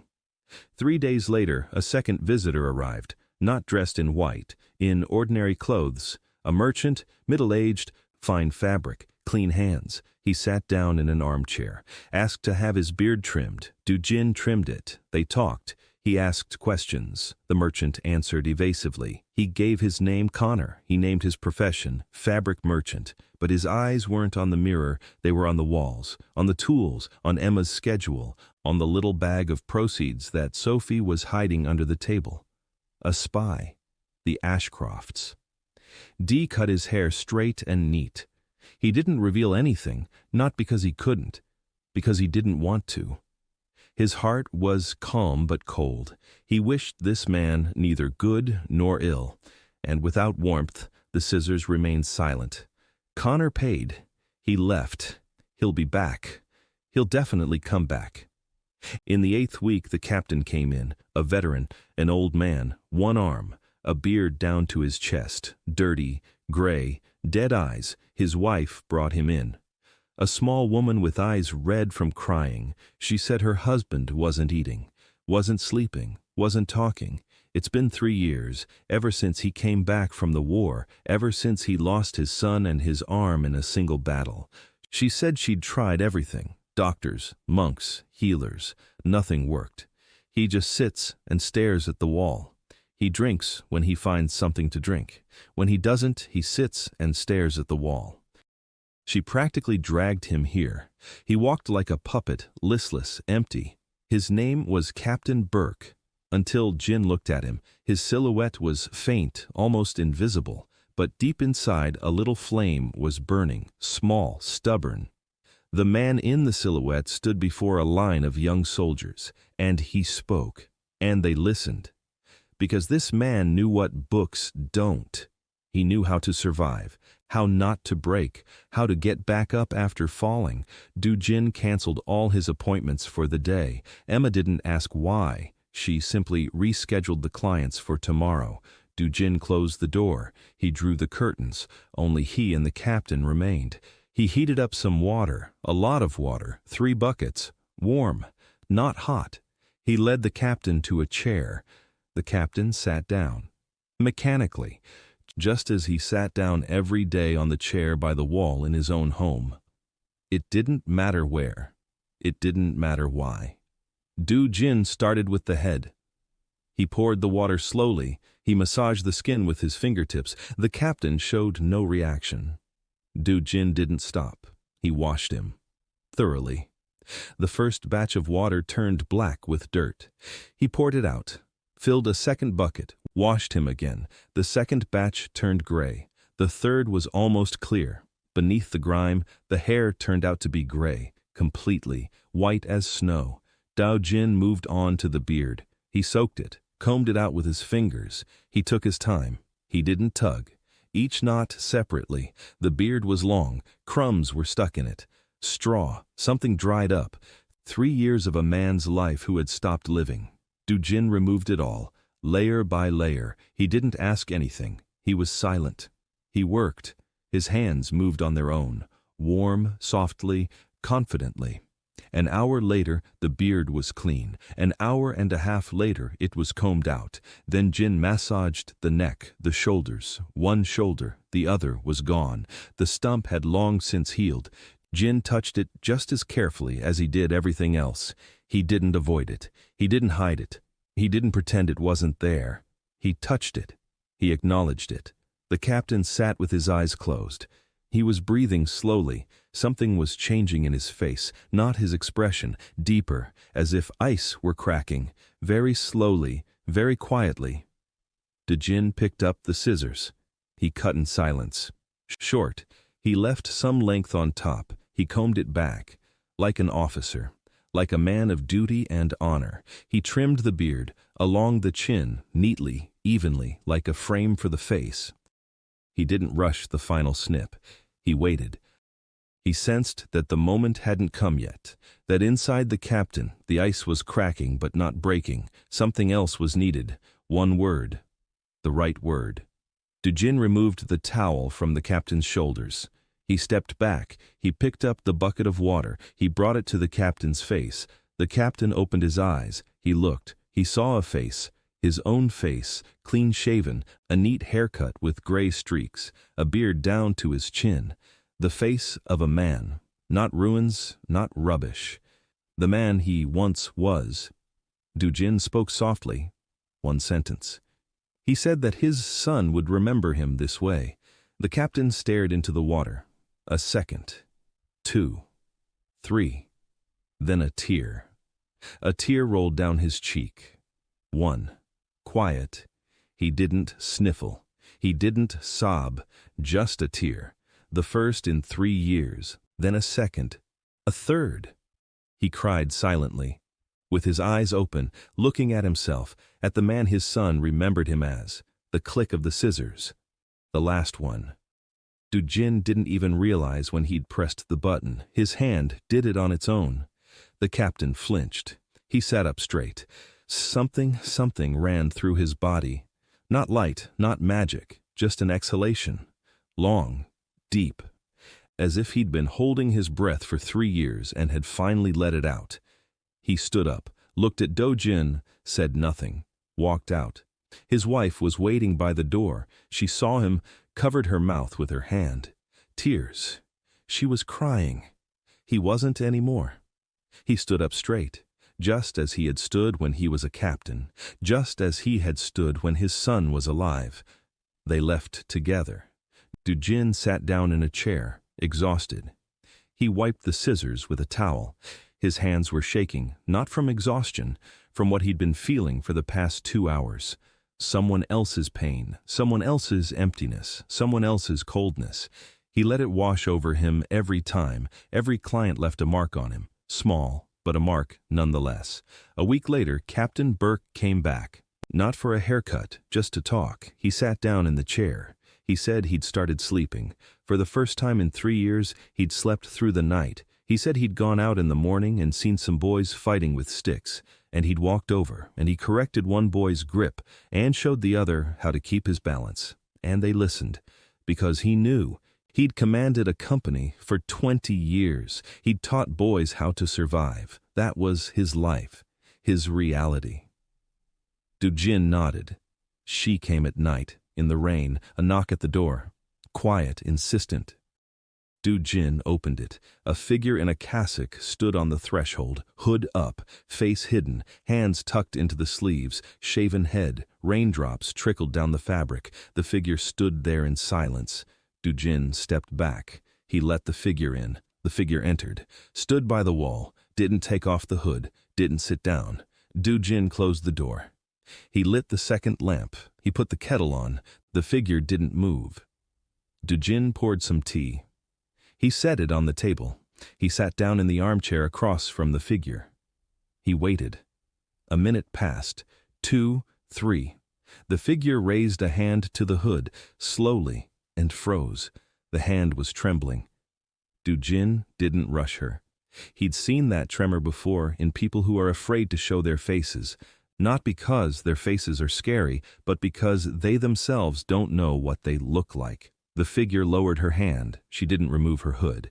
Instead, she spoke. A woman's voice, low, quiet. She said she'd been sent by the Church of the Single Face. She was a novice, a warrior nun, 12 years in the convent, 6 years in the combat wing. She had come to kill the heretic barber. Do Jin was drinking tea. Calmly. She continued. She said she had a knife under her cassock, that she could kill in 3 seconds, that she'd been taught to do this. Do Jin said the tea was getting cold. She fell silent. Do Jin set down the cup. He stood up, walked over to the wall, picked up a mirror, not a bucket of water, a real mirror, a small one, a bronze one, the one Sophie had haggled for from a junk dealer for 2 copper coins, polished bronze, a murky reflection but better than water. He brought the mirror, set it on the table, turned it toward her, and said quietly, he said she hadn't seen her own face in 12 years, that he wouldn't cut her hair, that she should just look. She stood there. He stood there. The mirror lay between them. A minute passed. She raised her hands to her hood, slowly. This time she didn't stop. She pushed it back, Her head was shaved, bald. Her skin was pale. Her face. It was only then that Jin saw and understood why her mother had sent her to the convent. Her face was beautiful, so beautiful that it was frightening. High cheekbones, dark eyes, a straight nose, lips that seemed made for a smile but had forgotten how to do it. A beauty that wasn't bright, not flashy, quiet, like a lake in the mountains, like the first snow. A beauty that makes you want not to look but to freeze in place. She looked into the mirror. She saw herself and turned away, abruptly, as if struck. Do Jin didn't move.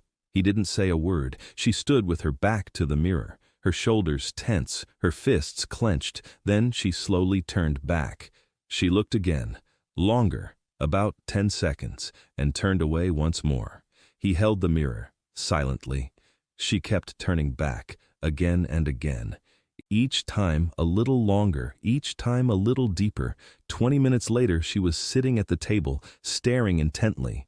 30 minutes later, tears were streaming down her cheeks, but she didn't look away. An hour later, she stopped crying. She just sat there, and she looked at herself for the first time in 12 years. She said quietly that she had been sent to a convent at the age of 6. Her mother was beautiful. Her mother knew what it meant to be beautiful in a poor neighborhood. She knew that beautiful girls were sold, or worse. Her mother gave her to the monks to save her. The monks shaved her head. They said that a face was a sin, that beauty was a curse, that the only path to God was through the destruction of what distracts. For 12 years, she hadn't seen her own face. For 12 years, she believed it was cursed. And now she sits before a cloudy bronze mirror in the barber's shop, the very shop she came to kill the barber in. And she sees just a face, just a woman. A woman whom no one ever asked if she wanted to be a nun or a killer or a tool of someone else's will. Do Jin remained silent. He didn't cut her hair. There was nothing to cut.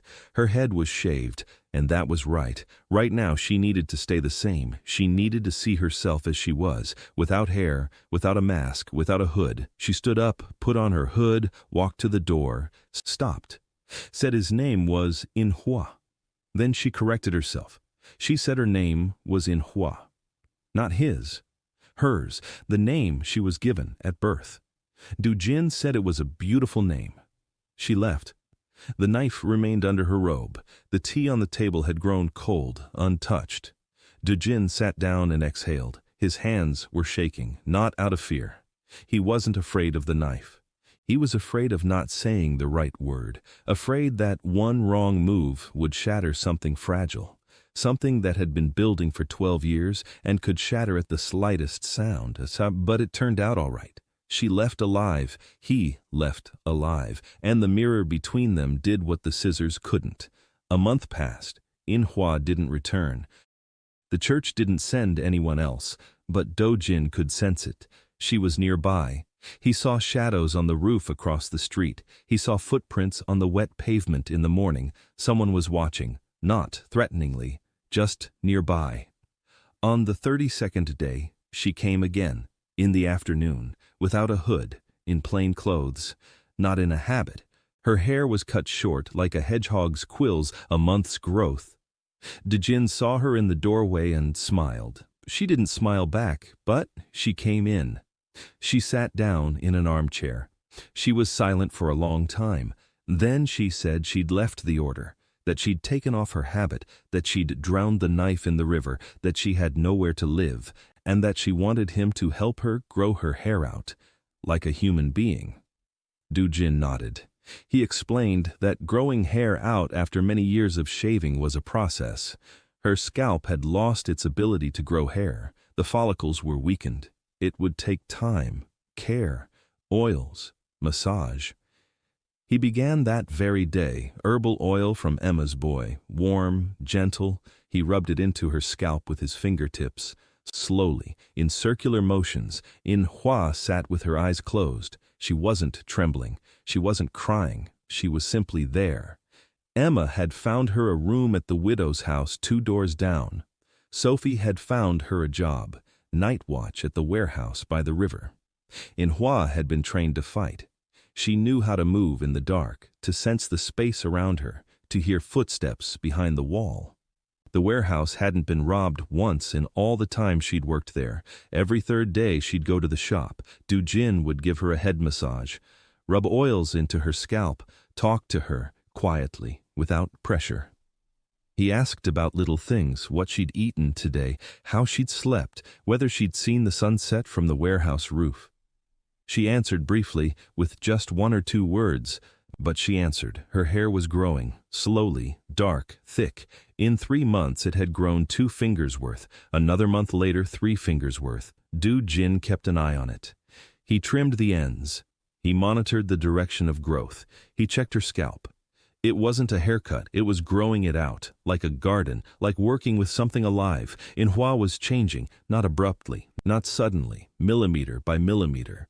She started saying hello to Amy, nod to Sophie, not flinch from Taedu's dogs. She started coming to Captain Burke's morning training sessions, standing off to the side, watching.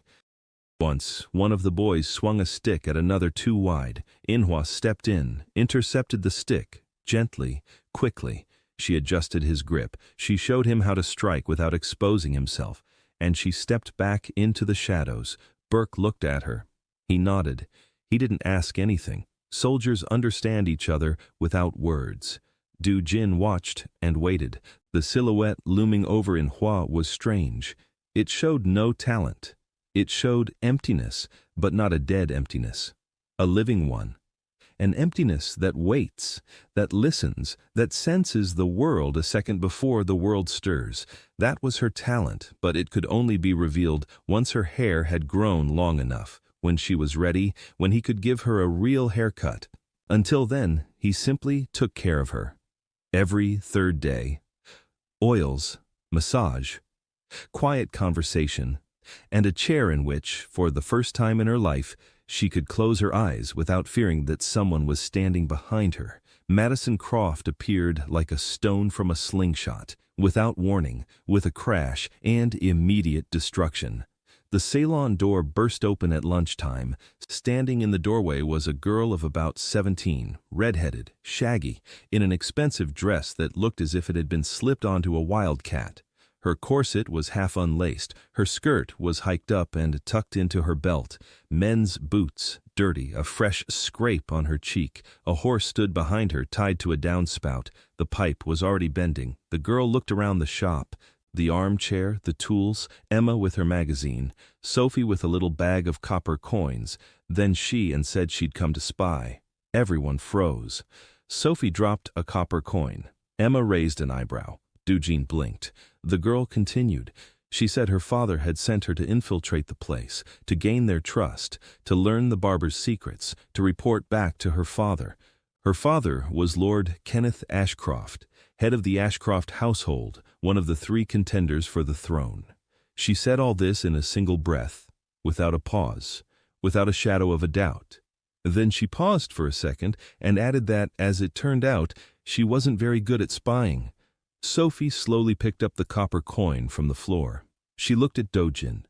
Her face looked as if someone had just explained math to her backwards. Do Jin looked at the girl. The silhouette above her burned brightly, wildly, like a bonfire in the wind. The girl in the silhouette was sitting astride something. Not a horse. Something bigger. Riders were galloping around her, dozens of them, and they all moved as one, like a pack, like a fist. And she was in the center. Not in front, in the center, from where you can see everyone and everyone can see you. Then Jin laughed, quietly, warmly. Then he asked if she wanted some milk. Madison blinked. She'd apparently been expecting something else. An arrest, a shout, an interrogation. She hadn't been expecting milk. She said yes. With honey, if there was any. There was no honey. Emma found some dried berries. She put them in the milk. Madison drank and chatted, non-stop. She said her father thought she was useless, that her brothers were good heirs, but she wasn't, that they'd tried to marry her off twice. Both suitors backed out after the first meeting. One because she'd poured soup on his head, the other because she outmaneuvered him in dressage in front of the entire court. She said she hates corsets, hates dresses, hates it when people tell her to sit up straight and be quiet. She loves horses. Horses don't tell her she's too loud. Horses don't tell her she's a failure. Horses just run, and she runs with them. Do Jin listened. He didn't interrupt. Sophie listened with the expression of someone witnessing a mathematically impossible event, a spy who gives herself away at breakfast. Emma listened calmly. She saw something familiar in Madison, a child whom no one listened to. Do Jin finished his milk. He looked at Madison. He said she could stay if she wanted to, but she should warn her father that she'd turned out to be an honest spy. Madison froze. She looked at him with her wide-open green eyes. Then she smiled so broadly that the scrape on her cheek split open and started bleeding. She didn't notice. She said she'd stay and that the horse could be kept in the backyard. After all, there was a backyard. Do Jin said there was. Sophie said the horse eats, and food costs money. Madison pulled a purse from behind her corset. It was heavy, made of gold. She emptied it onto the table. 20 gold coins. Sophie fell silent. She looked at the gold. She looked at Madison. She looked at Do Jin. Then she carefully gathered up the coins. She counted them, and she said the horse could stay in the backyard as long as it wanted. Madison stormed into the shop like a hurricane and left like a hurricane. She was loud, unpredictable. She broke furniture. She argued with Sophie 3 times a day. She tried to befriend Ted's wolves and got bitten on the finger. She wasn't scared. She bared her teeth at the wolf in response. The wolf was taken aback. A week later, that same wolf was sleeping at her feet. She admired Emma, openly, without reservation. She said Emma was the most composed woman she'd ever seen. Emma didn't know what to make of it. She admired Manhwa. She called her the perfect warrior. Manhwa looked at Madison like a cat looks at a puppy, with confusion but without hostility. She admired Sophie. She said Sophie could calculate like a god. Sophie rolled her eyes and asked if she could keep her admiration a little quieter. She adored Do Jin. She called him boss. She pestered him with questions, with stories, with complaints about the corset her mother had sent her. She was the first to knock on the door in the morning and the last to leave in the evening. Do Jin treated her like a younger sister who had burst into his life and refused to leave. 2 weeks later, he cut her hair. Not because she asked. She'd been demanding it from day one. He cut it because he saw that she was ready. Not what she pretended to be, what she truly wanted. He didn't give her a feminine cut. He didn't give her a masculine one. He gave her the Madison cut. Short, boyish, carefree, with a long strand at her right temple that she could tuck behind her ear while riding a horse. Her red hair fell like a flame, bright, lively, just like her. The final snip. Madison jumped out of the chair. She looked in the mirror, bronze, cloudy, but she saw herself. Not a failure of a son, not a useless daughter. Herself, she screamed with joy so loudly that the wolf in the backyard jumped up and howled. Even Jean covered his ears. Sophie dropped the bag of money. Emma smiled. Manhwa put her hand on the knife she no longer had. A reflex. Madison ran out into the backyard. She jumped onto the horse, bareback. She galloped out onto the street. She rode through the artisan quarter, screaming so loudly that pigeons took flight from the rooftops. She returned 10 minutes later. She dismounted. She walked into the shop. She stood in front of Do Jin, serious for the first time, and she said quietly that she was the first to fall in love with him, and that the rest could step aside. Sophie snorted. Emma was making tea. Manhwa stood by the wall looking out the window. Do Jin said he was glad she liked her haircut. Madison pouted. But a minute later, she was already laughing and telling about her exploits. The gift revealed itself the next morning. Madison went out to the backyard where 3 horses were standing. Her mare, Gareth's mule, the merchant's donkey, the one who'd come for a haircut. All 3 animals turned their heads toward her at the same time. Madison walked up to the mare. She placed her hand on its neck. And she froze. She could sense it. Not like Ted. Ted talked to animals. Madison could sense their moods. Not just animals, but people too. She stepped out onto the street and stopped. She looked at a group of artisans at the intersection and said quietly that the third one from the left was angry, that the woman by the well was afraid, and that the boy on the roof is happy. She sensed people the way she sensed horses, their tension, their fear, their readiness. It was the gift of a leader, not one who shouts orders, but one who senses the unit, who knows when to push and when to let go, who leads not with his head, but with his instincts. Before, Jin would look at her and think, Martin can sense the weather. Ted talks to animals.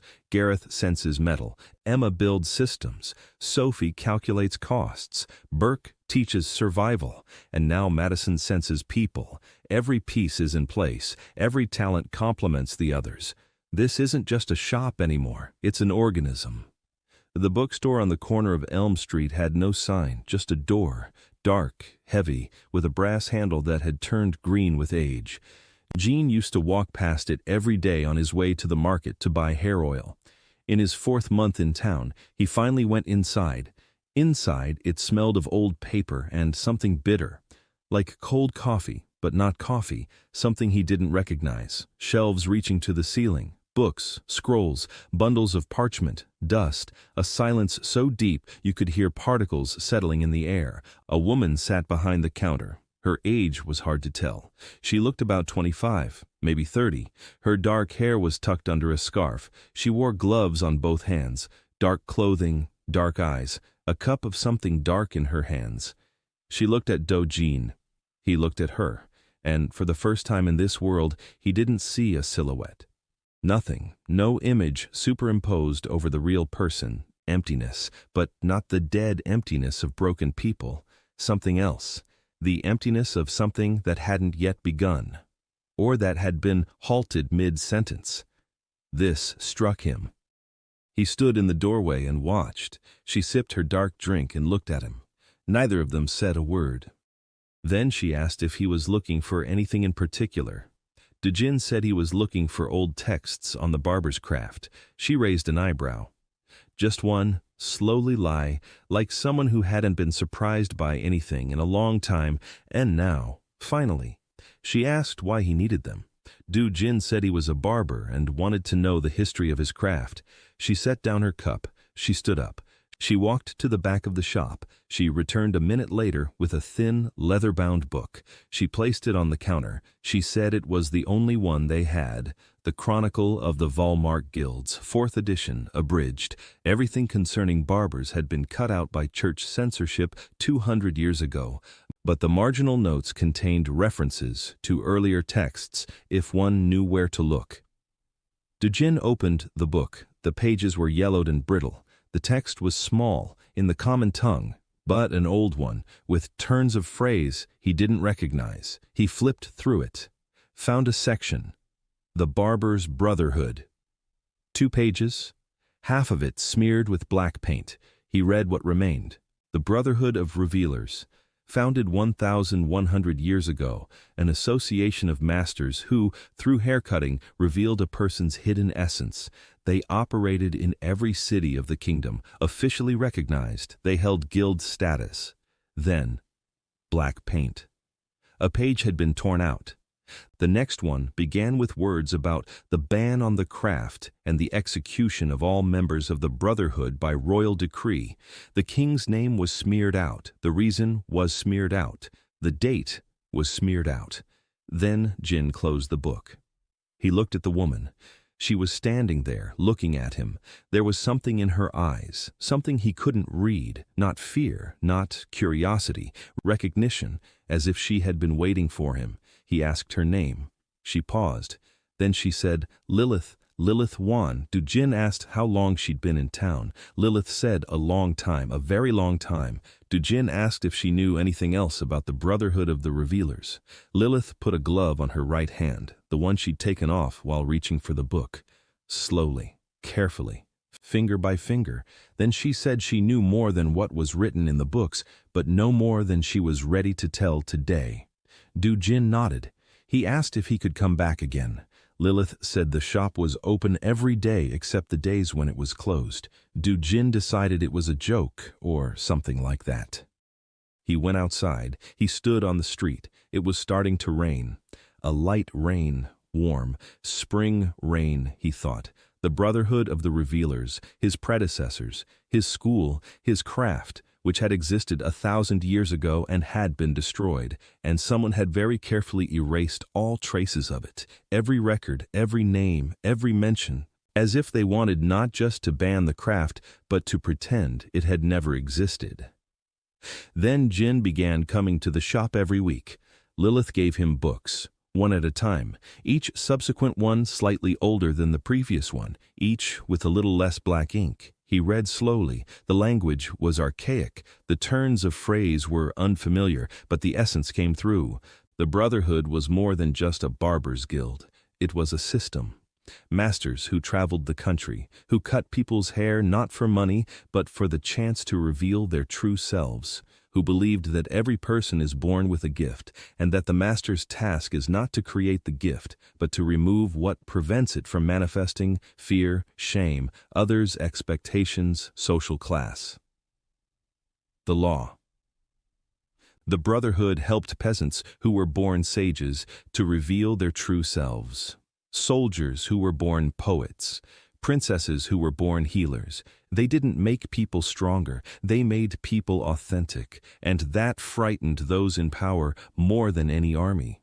Because an army can be defeated by another army, but people who know who they are cannot be defeated by anything. Do Jin read and learned.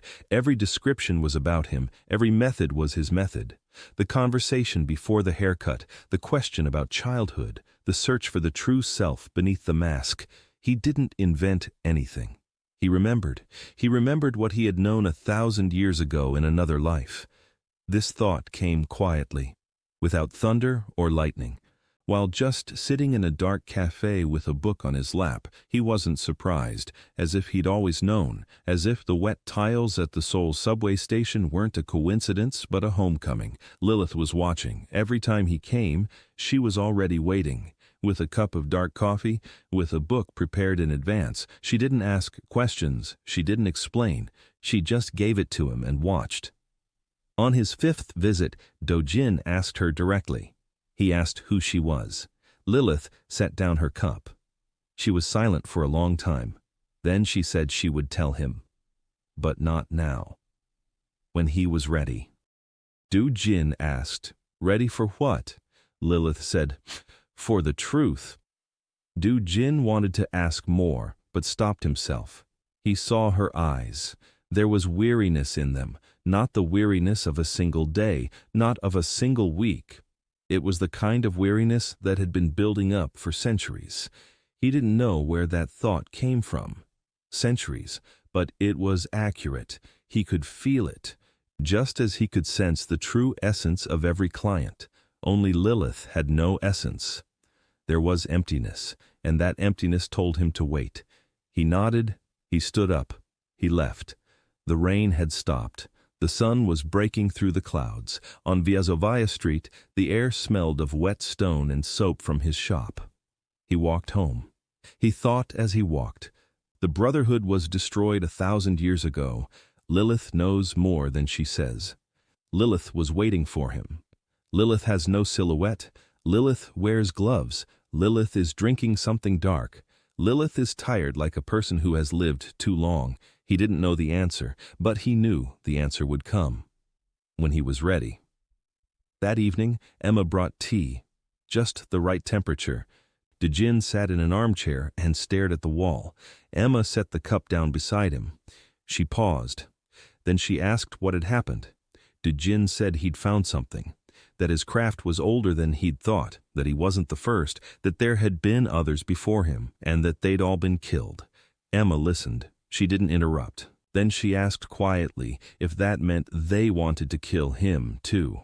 Do Jin looked at her. He wanted to lie. He wanted to say no, that everything was fine. But she was looking at him with those eyes that see the system, and in the system she saw, the word kill wasn't a question but an item on the schedule. Do Jin said it was possible. Emma Ma nodded. She stood up. She left. She came back a minute later with a notebook. She opened a page. She showed it to him. She had already drawn up an evacuation plan for the shop, escape routes, assignment of roles, who would take the tools, who would take the money, who would provide cover, where to run, where to meet up. She'd drawn it up 3 weeks ago, just in case. Do Jin looked at the plan. He looked at Emma. She shrugged and said that the system had to work under any circumstances, including the worst ones. Do Jin finished his tea. He set down his cup and thought that without this woman he would have perished long ago, not at the hands of enemies. From his own inability to think beyond his next haircut, the Reaper Coes arrived in Havenbrook at the beginning of the 5th month, not through the gate, through the wall, at night. Quietly, like a man accustomed to entering places where he isn't expected, Jin found out about him in the morning, not from Manhwa, not from Madison, from Sophie. She came into the shop looking pale and placed a note on the table. Expensive paper, black ink, 1 line. Barber, I'm coming for your scissors. Signed with a scythe and a circle. Sophie said the note had been found on the door of the warehouse where Manhwa worked, pinned there with a knife. A good knife, an expensive one. Do Jin took the note, he read it, he put it back. He asked Sophie if she knew who the Reaper Coes was. Sophie knew. Everyone knew. The Imperial Hunter, the man with no hair, the man who had been killing barbers across the continent for the past 10 years, 32 masters, all dead. Their scissors hung from his belt like trophies. Sophie said they had to run, that Emma's evacuation plan was ready, that they could leave tonight. Do Jin shook his head. He said he wouldn't run.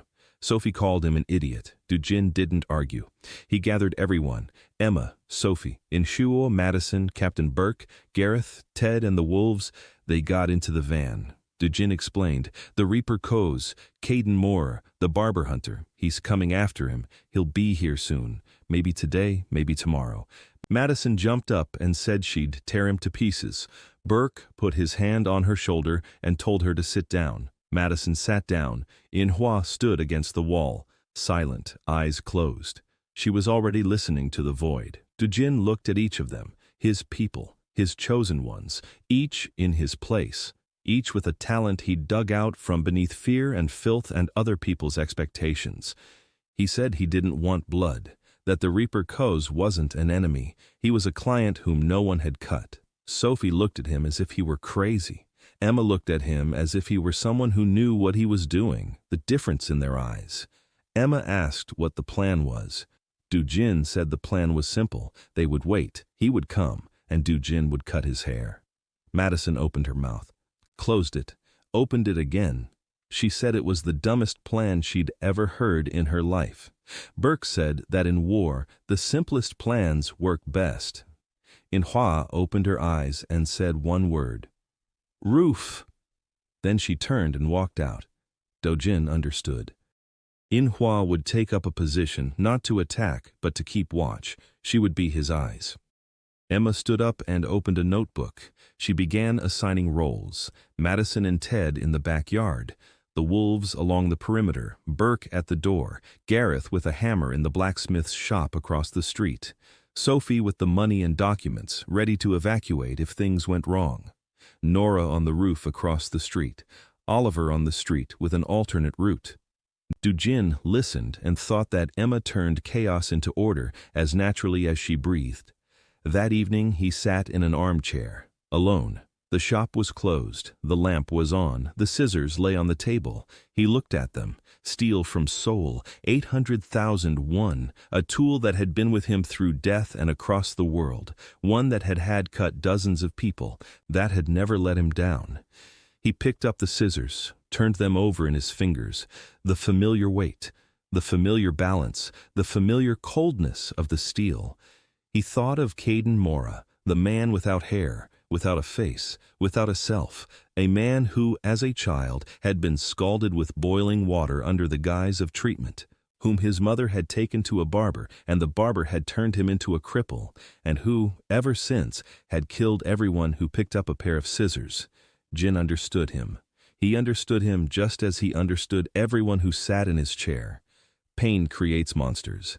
But beneath the monster there is always a child.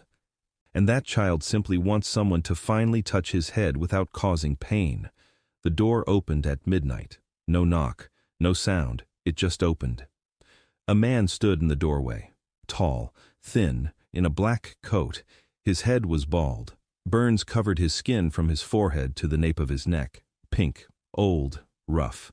Scissors jingled on his belt, dozens of them, different sizes, from different eras, dead tools of dead masters. His eyes were dark, empty, like a bottomless well.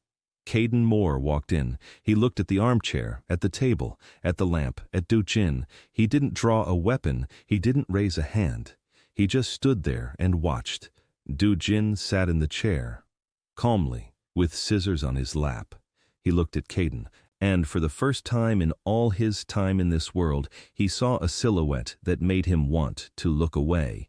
Not because he was scary, because he was small, a tiny boy of about 5, cowering in the corner, hands over his head, hiding his face, crying and burning. Do Jin stood up, slowly. He walked over to the teapot, poured some tea, set it on the table. 2 cups. Caden didn't move. Do Jin sat down, took his cup, took a sip, said the tea was getting cold. Caden stood there. For a second, 2, 5. Then he sat down, not at the table, into a chair, a barber's chair, the one Gareth had forged from iron, the one dozens of people had sat in, the one now occupied by the man who had killed 32 barbers. He sat down and closed his eyes. Do Jin looked at him for a long time.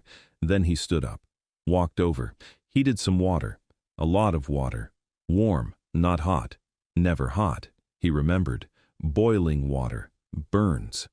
A child's scream. He placed his hand on Caden's head, gently, as if on the most fragile thing in the world. Caden flinched, his whole body tensed, his muscles stiffened, his jaw clenched. Do Jin didn't move his hand. He just held it there, warm, gentle, without pressure. A second, 2, 10. Caden exhaled, his shoulders dropped, his jaw relaxed. Do Jin began to pour the water. Warm, over his head, over the burns, slowly. Caden was trembling, not from the cold. Every touch to his head, his entire life had been pain. Every single one, except this one. Do Jin washed him. Carefully, his fingers gliding over the scar tissue. Gently, like the father Caden never had. He didn't shave. There was nothing to shave. Hair didn't grow on the burns. It never would. Do Jin took out the oil, that very one, made from herbs, warm, soft. He rubbed it into his skin in circular motions, massaging every centimeter. Caden cried, silently, with his eyes closed. Tears streamed down his cheeks and dripped onto his shirt. He cried like a child who'd finally been picked up after screaming all night. Do Jin worked for an hour. He didn't cut. There was nothing to cut. He was simply caring for him. He just touching him, just being there. The last click of the scissors. Do Jin didn't even realize why he'd pressed the button. The scissors clicked in the air, above the skin, without cutting anything. But the sound passed through Caden like a wave. He opened his eyes, wide, clear for the first time. He looked at his hands, then at his belt, at the scissors of the dead masters. Slowly, one by one, he took them off, laid them on the floor. 32 pairs. They lay on the stone floor of the shop like fallen leaves. Caden stood up, looked at Do Jin, said nothing, walked toward the door, stopped, didn't turn around, said quietly that there was a village to the north, that he knows how to repair tools, that there won't be any more. Do Jin nodded, though Caden couldn't see him. The door closed. Silence. Do Jin sat down on the floor next to the 32 pairs of scissors. Each pair represents a master's life. Each pair represents a person who is no longer here. He gathered them up, wrapped them in a towel, placed them on the table. He'd take them to Lilith in the morning. She'd know whose they were. She remembers every name. 400 years of memory. He wiped his hands, looked at the chair, at the shop, at the lamp burning down. He thought that today he hadn't revealed a talent. He had revealed something else, something for which there was no name in his system, simply a human being who had forgotten that he was human. The princess arrived a week after the reaper. She wasn't alone.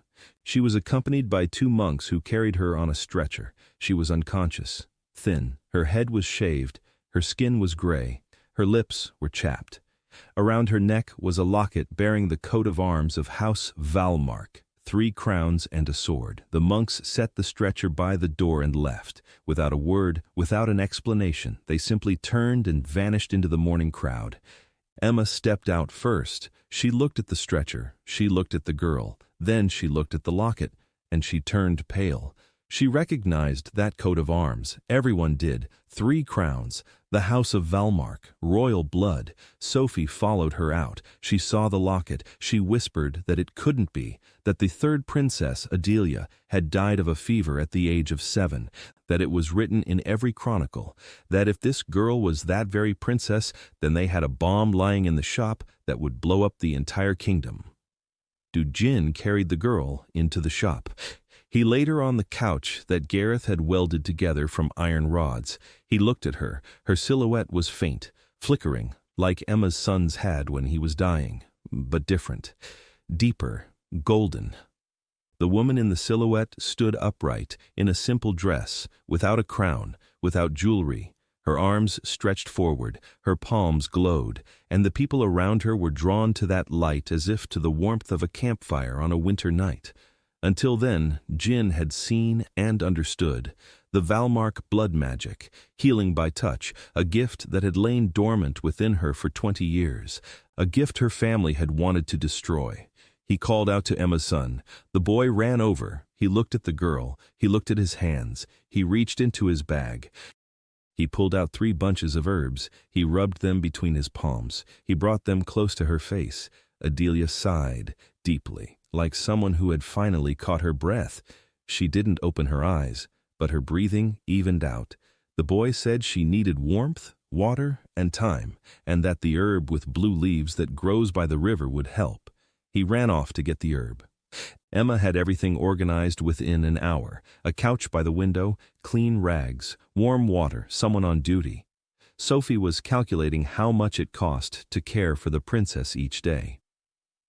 Manhwa stood by the door. Madison was running around the backyard and scolding a horse that wouldn't stand still. Adelia woke up on the 3rd day. She opened her eyes, gray, large, frightened. She looked at the ceiling, at the walls, at the armchair, at Do Jin, who was sitting next to her, and the first thing she said was the word sorry. Do Jin asked what for. Adelia said, for everything. For being here. For being alive. For causing trouble. Do Jin looked at her for a long time. Then he said that in his shop, no one apologizes for being alive. Adelia fell silent. Her eyes filled with tears. She told her story, slowly, quietly, like someone who's used to speaking in a whisper because speaking loudly is forbidden. She was taken from the palace at the age of 7, declared dead, taken to a convent in the north. 15 years, a cowl, a shaved head, prayers, silence. They told her she was cursed, that her blood was dangerous, that if she touched someone with her power, she would kill them, that the only way to live was not to live at all, not to touch, not to feel, not to be. 3 months ago, the convent burned down, the empire of the black flame, soldiers, fire. She survived because the monks carried her out through an underground passage. They walked for a month. 2 monks died along the way. The 3rd and 4th dragged her all the way to Havenbrook, and then they left, because they knew only one name, the barber who reveals. Do Jin listened. He didn't interrupt. Emma stood behind him and listened too. Sophie sat in the corner, counting something in her head. Do Jin told Adelia that he wouldn't cut her hair, not yet, that she needed to let it grow out first, that you can't reveal what hasn't grown yet. Adelia nodded. She didn't argue. She didn't know how to argue. 15 years in the convent had taught her only to obey. Do Jin began his work every day, just as he had with Manhwa, oils, massage, warm compresses, conversations, but with Adelia it was different. Manhwa was a warrior. She fought back, she was angry, she turned away from the mirror. Adelia didn't resist, she simply didn't believe she was worthy. Every time Do Jin touched her head, she flinched. Not from pain, from the fact that she was being touched with care. Every time he said she had a beautiful skull shape, she lowered her eyes. Every time Emma brought her tea, she said thank you so quietly that the words dissolved into the air. Madison was the first to break through the wall. She burst into Adelia's room on the third day. She plopped down next to her. She started talking about horses, about how her mare had bitten Sophie on the sleeve, about how Ted's wolf had stolen a horseshoe and Gareth chased it around the yard. Adelia listened. Her eyes widened just a little. Her lips softened slightly. A week later she smiled, a small, quiet smile. Madison screamed with joy and hugged her so tightly that the couch creaked. Adelia froze. Then she slowly raised her arms and hugged her back for the first time in 15 years. Manhwa watched from a distance. She understood Adelia better than anyone else, the convent, the shaved head, someone else's will. One evening she walked over to Adelia's couch. She sat down. She said one sentence. She said she knew what it was like when people told you that your face was a sin. Adelia looked at her, and for the first time she spoke on her own, without asking a question, without seeking permission. She said she was afraid of her own hands, that the monks had said her touch killed, that she had worn gloves for 15 years. Manhwa looked at her own hands, hands that had held a knife for the church for 12 years. Then she held out one hand, palm up. Adelia watched, for a long time. Then she took off her glove. Slowly, finger by finger, just as Lilith had taken off hers, she placed her palm on Manhwa's palm. Nothing happened. No one died. No one burst into flames. Just two women. Just two hands. Just warmth. Adelia exhaled, just as Captain Burke once had. Long, deeply. It took 3 months for her hair to grow back, dark, almost black, with a silver strand at her temple, a legacy of the Valmark bloodline. Do Jin watched over every millimeter, trimmed it, guided its growth. He tended to it every day. Adelia was changing. She started leaving the shop. She started walking through the market with Emma. She started helping Sophie count. She started sitting in on Burke's classes and watching the boys learn how not to die. She started calling Do Jin her mentor, Mentor Han. And there was more tenderness in those 2 words than in any confession. By the 4th month, Do Jin said she was ready. Adelia nodded. She knew. He sat her down in a chair. Evening, a lamp, silence. Everyone had left, just the 2 of them. Do Jin washed her hair. One last time. He combed it out. Her hair fell over her shoulders. Dark, thick, with a silver strand. Do Jin picked up the scissors. He didn't give her a regal haircut. He didn't give her a trendy one. He didn't give her a beautiful one. He gave her the kind of haircut her mother would have given her. If her mother had stayed, if her mother had had time, soft lines, just below her shoulders, loose, gentle, like arms that embrace. The final snip. Adelia opened her eyes. She looked into the bronze mirror. She saw herself. A woman. Not a curse, not a mistake, not a princess who had been hidden away. A woman who could be loved. She raised her hand, without a glove, placed it on the mirror. The bronze flashed gold. Warm. Soft.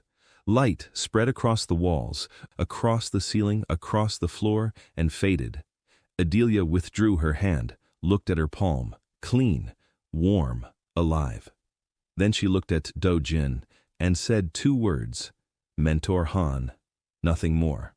But that was enough. War came to Havenbrook at the end of the 1st year, not with an army, not with a siege, with a piece of paper.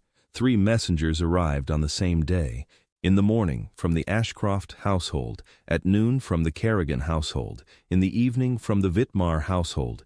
Each carried the same message, a demand to hand over the barber. The wording varied. The essence was the same: give us the boy with the scissors, or the city will burn. The Havenbrook magistrate sat in session all night, a free city, a charter of commerce, independence. But 3 armies at the borders are no joke. In the morning, the chief magistrate came to the shop, a fat man in an expensive doublet, sweaty, nervous. He didn't sit down in the chair. He stood in the doorway. He said the city couldn't protect one man at the cost of 10,000 lives. He said Do Jin had 3 days. Do Jin listened. Then he asked if he could give the head of the magistrate a haircut. The man was taken aback. Then he said this was no time for jokes. Do Jin said he wasn't joking. The head of the magistrate left. Emma closed the door. She looked at Do Jin. She said 3 days wasn't enough. Do Jin said 3 days was enough. He went to see Lilith, the bookstore on Elm Street, a door with no sign, a brass doorknob. He went inside. Lilith was standing behind the counter, holding a cup of dark coffee, wearing gloves. She was waiting. She was always waiting. Do Jin sat down across from her. He looked at her and said he was ready. Lilith set down the cup, slowly, carefully, just as she set everything down. Then she stood up. She walked deeper into the shop, not toward the shelves, further in, toward the wall. She pressed a stone. The wall slid open. Behind it was a staircase, dark, narrow, down. They went down, the basement, large, old, stone walls, drawings on the walls, in charcoal, hundreds of drawings, faces, dozens of faces, men, women, old people, children. Each face was labeled, a name, a date, a city, masters of the Brotherhood of the Revealers, everyone who had lived and died over the past 1,000 years. Lilith had drawn them from memory, 400 years, every face, so as not to forget. Do Jin walked along the wall. He looked, he read the names, strangers, the dead, people he would never meet, people who did the same thing he did, who didn't cut hair, but people, who revealed, who saw the truth beneath the mask, and who were killed for it. He reached the end of the wall and stopped. The last drawing, a face, his face, young, Korean, with a faint smile, with scissors in his hand, drawn in charcoal. 300 years ago, Lilith stood beside him. She said quietly that she'd seen him in her dreams. 300 years in a row, the same face, the same smile. The boy with the scissors who would return and finish what they'd started. She didn't know where he would come from, didn't know when. She only knew that he would come. And she performed the ritual. 400 years, 1 candle per year. Each candle was a thread. Each thread stretched across worlds, across time, across death, until one of them found the boy on the wet tiles by the subway in Seoul. Do Jin stood in front of his portrait and said nothing. Then he turned to Lilith. He looked at her, for the first time truly. She stood in the semi-darkness of the basement, gloves on her hands, a cup forgotten upstairs. Her eyes were dark, tired. 4 centuries of weariness, 4 centuries of loneliness, 4 centuries of waiting. He asked quietly. He asked why she couldn't reveal herself on her own. Lilith said that the initiation had been interrupted. 1,000 years ago, her master had begun the ritual but hadn't managed to finish it. He was killed in the middle of the ritual. Since then, she's been frozen in time. She doesn't age. She doesn't reveal herself. She doesn't live. She exists. She waits. Then Jin asked what would happen if he finished it. Lilith was silent for a long time. Then she said she would start to age. That 400 years would catch up with her in 3 or 4 years. And that she would die. But she would die revealed. She would die as herself. She would die alive, and not as this emptiness that wanders between the shelves and drinks dark beer. Do Jin closed his eyes, opened them, looked at her, said not now. That first comes the war. That first comes the city. that first come all those who depend on him. Lilith nodded. She had waited 400 years. She would wait a little longer. She took a scroll from a niche in the wall, old, ancient. The parchment's surface was cracked with age. She unrolled it. Inside was text, in an ancient language, small, dense. She said it was the charter of the Brotherhood of the Revealers, complete, uncensored, the only copy to have survived the purge. It contained everything, methods, rituals, rules, and one rule that changes everything. Do Jin read it? Slowly, with difficulty, an ancient language, but he grasped the essence. The rule was simple. A master can unlock the same person only once, but a master's apprentice can unlock the one the master could not. Another apprentice can unlock the one the first one missed. The Brotherhood didn't work alone. It worked as a network. Each master saw his own facet of talent. Each complemented the other.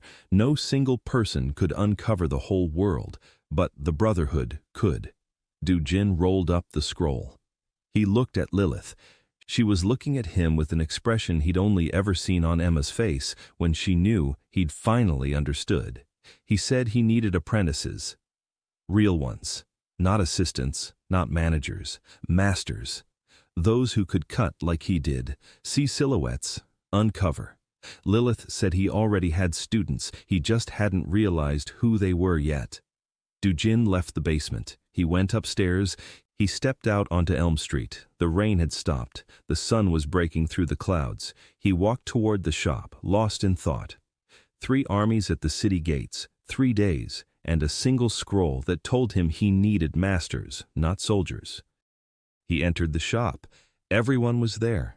Emma, Sophie, Manhwa, Madison, Burke, Gareth, Ted, Adelia, Nora, Oliver, his people, his chosen ones. Do Jin stood in the middle of the shop. He looked at each of them, and he said that tomorrow morning he would cut the hair of the 3 contenders for the throne, all 3 of them, one by one, all in one day. Sophie said that was impossible, that they were in different camps, that they were enemies, that none of them would sit in the chair while the other 2 were alive. Do Jin said that was why he wouldn't be the only one cutting hair him. Silence. Everyone watched. Do Jin took a pair of scissors out of his bag. He set them on the table. Then he took the scissors of the dead masters out of a towel. 32 pairs. He placed them nearby. Each pair is a tool. Each pair remembers the master's hand. Each pair can reveal, if held by one who sees. He looked at Emma, at Manhwa, at Adelia, and said 3 words. You are my students. For 2 days, Do Jin taught, not technique. Technique can be taught in a year. He taught them to see. Emma was first. He sat her down in a chair. Not to cut, to watch. He placed Gareth in front of her. He told her to close her eyes and say what she saw. Emma closed her eyes. She was silent for a long time. Then she said she saw a man at an anvil, that his hands were on the metal, that the metal obeyed him. Do Jin nodded. She saw it, not as vividly as he did, not as precisely, but she saw it. The system. She could see the system, even in silhouettes. Manhwa was second. She didn't close her eyes. She sensed it. Do Jin placed Madison in front of her. Manhwa stood there for a second. Then she said the girl was ablaze, that there was fire inside her, that this fire didn't destroy, but guided. She saw through the body, through space, through that intuition that made her a warrior, Adelia the Third. She placed her hand on Ted's shoulder and said quietly that he speaks with what is alive, that his essence is a bridge between worlds, between people and beasts, between words and silence. She saw through touch, through that very magic of blood that had been a curse but had become a gift. 3 students, 3 ways of seeing, 3 facets of a single craft. Before that, Jin gave each of them a pair of scissors from among 32 pairs. Emma's were thin, silvery, with narrow blades, precise, like a calculation. Manhwa's were heavy, dark, with wide blades, powerful, like a blow. Adelia's were small, golden, with soft handles, delicate, like a touch. Each pair remembered the hand of the master who had held it. Each pair responded to a new hand in its own way, quietly, like an echo in an empty hall. Do Jin explained the plan. 3 contenders for the throne stand at the city gates, 3 armies, 3 camps. Each waits for the others to make the first move. No one will take the throne willingly. But each wants to know who he truly is, because none of them is fighting for the throne. Each is fighting for something else, and not a single one knows what. Madison will go to her father, to Lord Ashcroft. She's his daughter. He'll accept her. She'll bring Emma with her. Emma will cut Ashcroft down to size. Madison said her father wouldn't take the throne for some country girl, until Jin said that Emma isn't a country girl. Emma is the one who sees the system, and Ashcroft is a man who's lost himself in his own system. He needs Emma more than he needs the throne.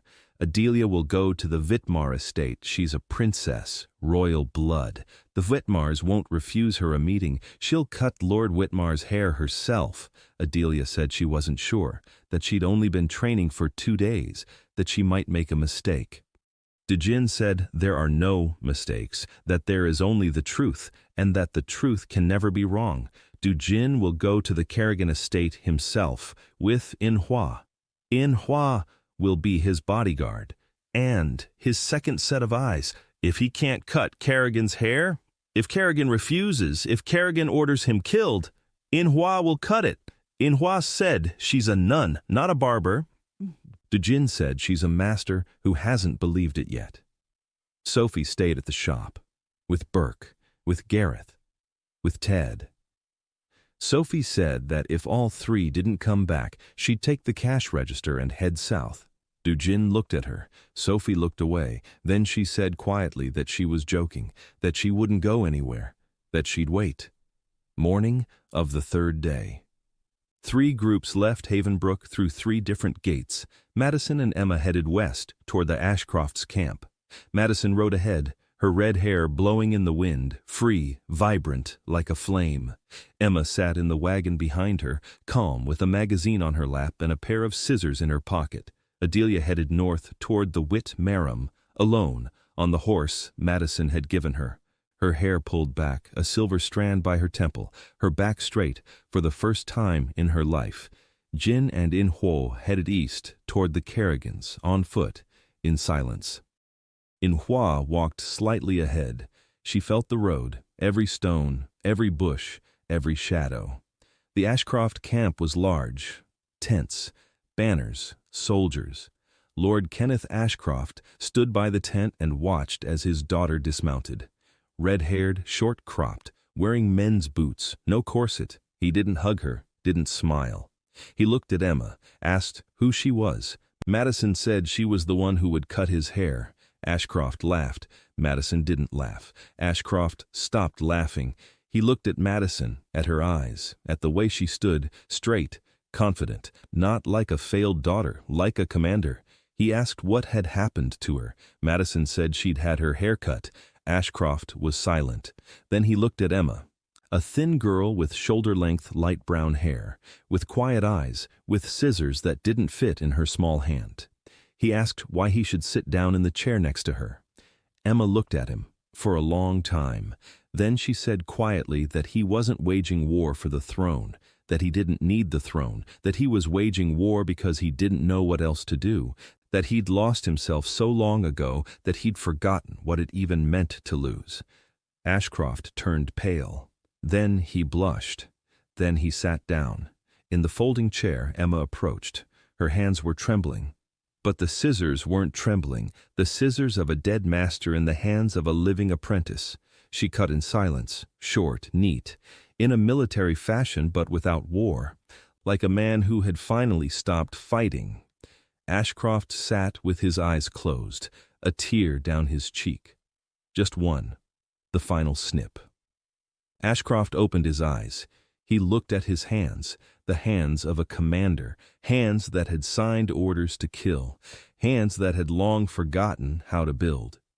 He had been a builder, an architect. The kind who, as a child, built castles out of clay and dreamed of building a city, not conquering it, building it.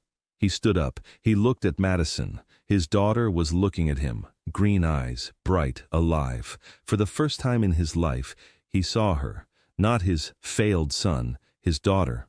He said one word. "I'm sorry." Madison didn't cry. Madison smiled. Lord Whitmar sat down in Adelia's chair because he couldn't refuse a princess of royal blood. She cut his hair with hands that trembled, but the magic of blood flowed through the scissors and revealed the truth to her. Whitmar was a scholar, a historian, one who sought not to rule but to understand. One who started a war because he feared others would destroy what he wanted to preserve. Adelia exposed him. He rose from the chair and said quietly that he was withdrawing his army, that he would build a library, that he did not need the throne. Lord Kerrigan did not sit down. He looked at Do Jin and said he did not believe in tricks, that scissors were just scissors, that he would take the throne by the sword just as his ancestors had. Do Jin nodded. He looked at Manhwa. Manhwa stepped forward. Kerrigan was an old warrior, scars on his face, a gray braid reaching to his waist, adorned with the trophies of the vanquished. He looked at the nun with a shaved head on which dark hair had just begun to grow, and he saw her eyes, the eyes of a warrior, eyes that know what battle is. Manhwa spoke a single sentence. She said that he wore someone else's hair in his braid because he didn't have enough of his own, because inside he was empty, and he filled that emptiness with what belonged to others. Kerrigan froze. Then he slowly sank into a chair. Manhwa cut his hair harshly, quickly, without tenderness, like a warrior to a warrior. She cut off the braid. Trophies rained down onto the ground, strangers' strands, strangers' fates, strangers' lives. Beneath them lay a man, an old soldier who had fought his whole life because he knew nothing else, who wanted only one thing: peace, silence, rivers where he could fish, and his grandson on his lap, the final snip. Kerrigan stood up. He looked at Do Jin, then at Manhwa, then at the braid on the ground, and he said he was taking his army home, that he was tired. 3 armies retreated from Havenbrook in a single day. One became a builder, another became a scientist, the third went fishing. The throne went to the one among them who wanted it the least, Kerrigan, because his generals decided that the man who didn't want power was the only one to whom it could be entrusted. Kerrigan became king on the condition that he would hand the throne over to the council in 10 years. He agreed. 3 years later he handed it over early, and he left for the river. Do Jin returned to Havenbrook in the evening. He walked down the street. He was tired. His hands ached. His head was buzzing. He'd been cutting Kerrigan's hair for 4 hours. Manhwa walked beside him, silently, between him and the whole world, as always. The shop stood where it was. The lamp was lit. The door was open. Emma was standing by the door, with a cup of tea. Just the right temperature. Do Jin took the cup, took a sip. He looked at Emma. She was looking at him, quietly, calmly, like someone who would always be there. He went inside, sat down in the chair, looked at the walls, at the tools, at the sign in the window, the true face. Sophie came over. She said that while he was gone, 3 new clients had made appointments for next week, that the money was there, that the rat had returned, but Manhwa would handle it. Do Jin laughed. For the first time in 3 days. Madison burst into the shop. She shouted that her father had hugged her, that it was the first time in her life, that he'd said, "I'm sorry," that she'd cried, but only when he wasn't looking. Adelia entered quietly. She stood by the wall. She smiled, a small smile, the one Madison had unearthed from beneath 15 years in the convent. Do Jin sat in a chair among his people and thought that the war had ended without a single sword stroke with 32 pairs of scissors that had once belonged to dead masters. Now they belonged to the living. Year 2. Spring. The Guild of Unveilers officially existed. A decree from the new king. The council's seal, 4 workshops in 4 free cities, 12 apprentices, 3 masters, Emma in Hwaiwa'o, Adelia. Each saw things in her own way, each cut hair in her own way. Each one revealed those whom Do Jin could not reveal. Emma revealed those who had lost themselves in chaos, those who needed a system to find themselves. In Hua revealed warriors, those who hid their true selves behind armor and weapons, those who needed to be shown that strength lies not in a sword but in self-knowledge. Adelia revealed the broken ones, those who had been crushed, those who had been told they were worthless, those who needed a touch to believe they were alive. Do Jin cut hair every day, just like on the first day. The barber's chair, hot water, scissors, a conversation. He didn't become a king, he didn't become a general, he didn't become a lord. He remained a barber, a guy with scissors and a fanny pack, who asks what you wanted to be when you were little. Adelia signed the treaty with the Empire of the Black Flame. Not as a princess, as a healer, she came to the border alone. She laid her hands on the wounded imperial general. She healed him. The general stood up. He looked at her. He looked at his army, and he asked if she could heal others as well. Adelia healed for 3 days. Soldiers, officers, horses, people whom the empire considered expendable. The general withdrew his troops, not because he had lost, but because, for the first time, someone had treated his men like human beings. The treaty was signed a week later. Peace, trade, an exchange of master craftsmen. The guild would open a workshop in the imperial capital. The empire would send apprentices. Sophie managed the finances for the entire guild. 4 cities, 12 workshops, hundreds of clients, thousands of silver and gold coins. She counted every single one. She grumbled about expenses. She raised prices. She argued with Do Jin every evening. He refused to charge more than a client could afford. She rolled her eyes. They reached a compromise. Every time. Burke ran a cadet school. 300 students, a former one-armed captain who had stared at a wall for 3 years, now taught young people how not to die. His school was known throughout the kingdom. They said it didn't produce soldiers, but people. People who knew why they carried a sword and who tried not to draw it unless necessary. Madison commanded the Mounted Communications Corps. 20 riders. They all felt connected as one organism. She rode at the front, red-haired, loud, free-spirited. She never stopped calling Do Jin boss, never stopped pestering him with stories, never stopped claiming that she was the first to fall in love with him. No one believed her. Everyone just found it endearing. Ted went into the woods, with the wolves, with the dogs, with the foxes, with the deer. He became what he had been in silhouette, a bridge between the world of humans and the world of beasts. He'd come to the shop once a month. He'd sit silently by the door, stroke the wolf, drink tea, then leave. Martin died in the winter of the 2nd year. Quietly, in his sleep, with clear eyes. He'd gone to bed that evening. He looked out the window at the stars. He told Emma it would be sunny tomorrow, and he closed his eyes. In the morning, they found him with a smile on his face. Do Jin stood by his bed and said nothing. The first client, the first to be laid to rest, the man who had been cast out to die in a barn, who stood up, looked at the sky, and told the village that hail would come in 6 days. The man with whom it all began. Do Jin gave him his final haircut.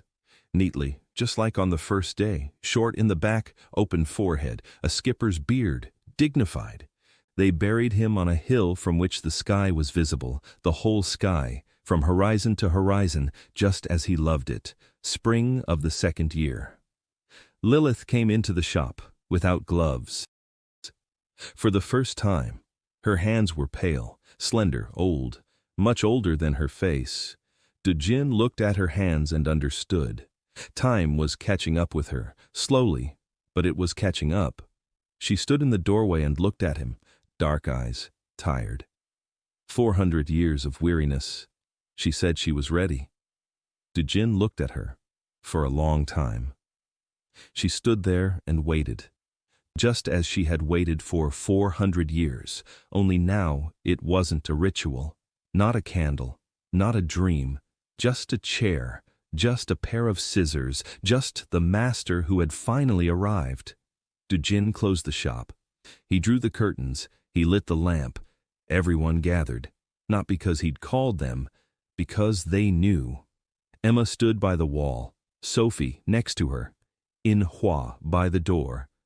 Madison on the floor with the wolf, Adelia by the window, Burke in the corner, Gareth at the anvil behind the wall, Ted on the roof, everyone. Lilith sat down in the chair. Her hair was dark, long, thick, uncut for 400 years, because there was no one to do it, because the only one who could hadn't been born yet. Do Jin heated up water, lots of water. He washed her for a long time, thoroughly. 400 years of loneliness washed away with every drop. Lilith sat with her eyes closed, tears streamed down her cheeks, silent, not from pain, from the fact that finally someone had come. Finally she could stop waiting. Do Jin combed her hair, long, heavy. Her whole life was in it, 4 centuries, every strand was a decade, every knot was a year of loneliness. He picked up the scissors, his own, from Seoul, 800,001, the ones that had traveled through worlds. He cut her hair slowly, every cut precise, every snip in its place. He was giving her a haircut he'd never given anyone else, not short, not long, not trendy, not practical. He was giving her the haircut she deserved after 400 years of waiting. Gentle, free, alive, like a breath after a pause that lasted 4 centuries. Hair fell to the floor. Dark strands on the stone floor. Each strand was a burden. Each strand was a year she had carried. Each strand fell and the room grew brighter. Emma was crying, quietly, covering her mouth with her hand, just like back then in the barn when her brother came back to life. Sophie stood with a stony face, but her eyes were shining. In Hua stared without blinking, her hands clenched, not around a knife, around her heart. Madison hugged the wolf and held her breath. Adelia held her hand to her chest. Her palm glowed with warm gold. The final click. Lilith opened her eyes. For the first time in 400 years, a silhouette appeared above her. Bright, alive, dazzling.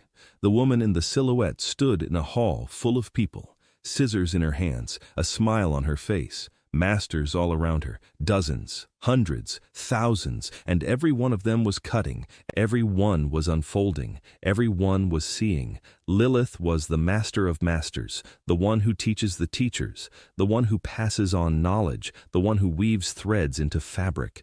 She looked into the mirror, bronze, cloudy, but sufficient. She saw herself. Not the 400-year-old guardian, not the lonely woman in the bookstore. Herself. The little girl whom was brought to the master, who sat down in the chair and saw the world differently, and who had waited 400 years to pass this on. She stood up, turned to Do Jin, smiled. For the first time in 400 years, truly, broadly, warmly, like the sun that had finally broken through the clouds that had hung over her for 4 centuries. She said quietly that now she could teach him everything, that she had 3 years, maybe 4, and that it would be enough. Do Jin nodded, his throat tightened, his eyes burned, but he didn't look away. 3 years. Lilith taught him, every day, from morning till night, everything the Brotherhood knew, every method, every ritual, every rule, every exception. She passed on 400 years of knowledge to one man, and to 3 female students, and to their 12 students. She didn't teach how to cut, she taught how to see people, to see their essence, to see what is hidden so deeply that the person themselves doesn't know it. She taught how to touch, not with scissors, with the heart. In her 3rd year, she began to age more quickly. Wrinkles, gray hair, hands that trembled, but she didn't stop. Every day in the shop, every day in the chair, every day she taught, until the very end. She died in the spring of her 3rd year, in the chair, in that very chair that Gareth had forged from iron, where hundreds of people had sat, where each of them saw themselves for the first time. She sat and looked out the window. The sun was shining in from the left, just as it should. She was smiling, quietly, gently, like a lake in the mountains, like the first snow. Do Jin held her hand, without gloves, just hand in hand. She said her final words. She said he hadn't returned, that he had come for the first time, that reincarnation isn't a repetition, it's a continuation, that the master 1,000 years ago whispered one phrase before he died. In another life, in another world, I'll learn better. And that he had learned. She closed her eyes, her hand grew lighter. Do Jin sat there, holding it, for a long time, until her hand grew cold, until the sun disappeared from the window, until the lamp went out on its own. They buried her next to Martin, on the hill, where you can see the sky, the whole sky. Do Jin stood by the hill and watched. Everyone stood nearby. Emma, Sophie, Manhwa, Madison, Adelia, Burke, Gareth, Ted with the wolves, Nora, Oliver, Emma's boy, who hadn't been a boy for a long time, but was the best herbalist in the kingdom, his people, his revealed ones, his family. The wind blew from the west, warm, spring-like. It smelled of lavender, soap, and something dark, like cold coffee, but not coffee. Do Jin came down from the hill. He returned to the shop. He sat down in a chair. He looked at the scissors, from Seoul, 800,001. Their gleam of the steel in the lamplight. He looked at the sign outside the window. True appearance. Then he looked at the door. It was open. A man was standing behind the door. The first customer of the new day, a middle-aged man, stooped, with lifeless eyes, with a beard in which crumbs of yesterday's bread were stuck. He stood there, shifting uneasily. He couldn't bring himself to enter. Then Jin stood up. He walked over to the door. He smiled, the way he smiled at everyone. Warmly, calmly, genuine. Emma was already heating the water to that exact temperature. Do Jin said one sentence to the man at the door. He said, "Come in, take a seat, and tell me what you wanted to be when you were 7 years old." The man blinked. Then he came in, sat down in the chair, and began to tell his story. The scissors glinted in the morning sunlight. Another snip, the first of thousands. Do Jin was cutting, not a head, a person.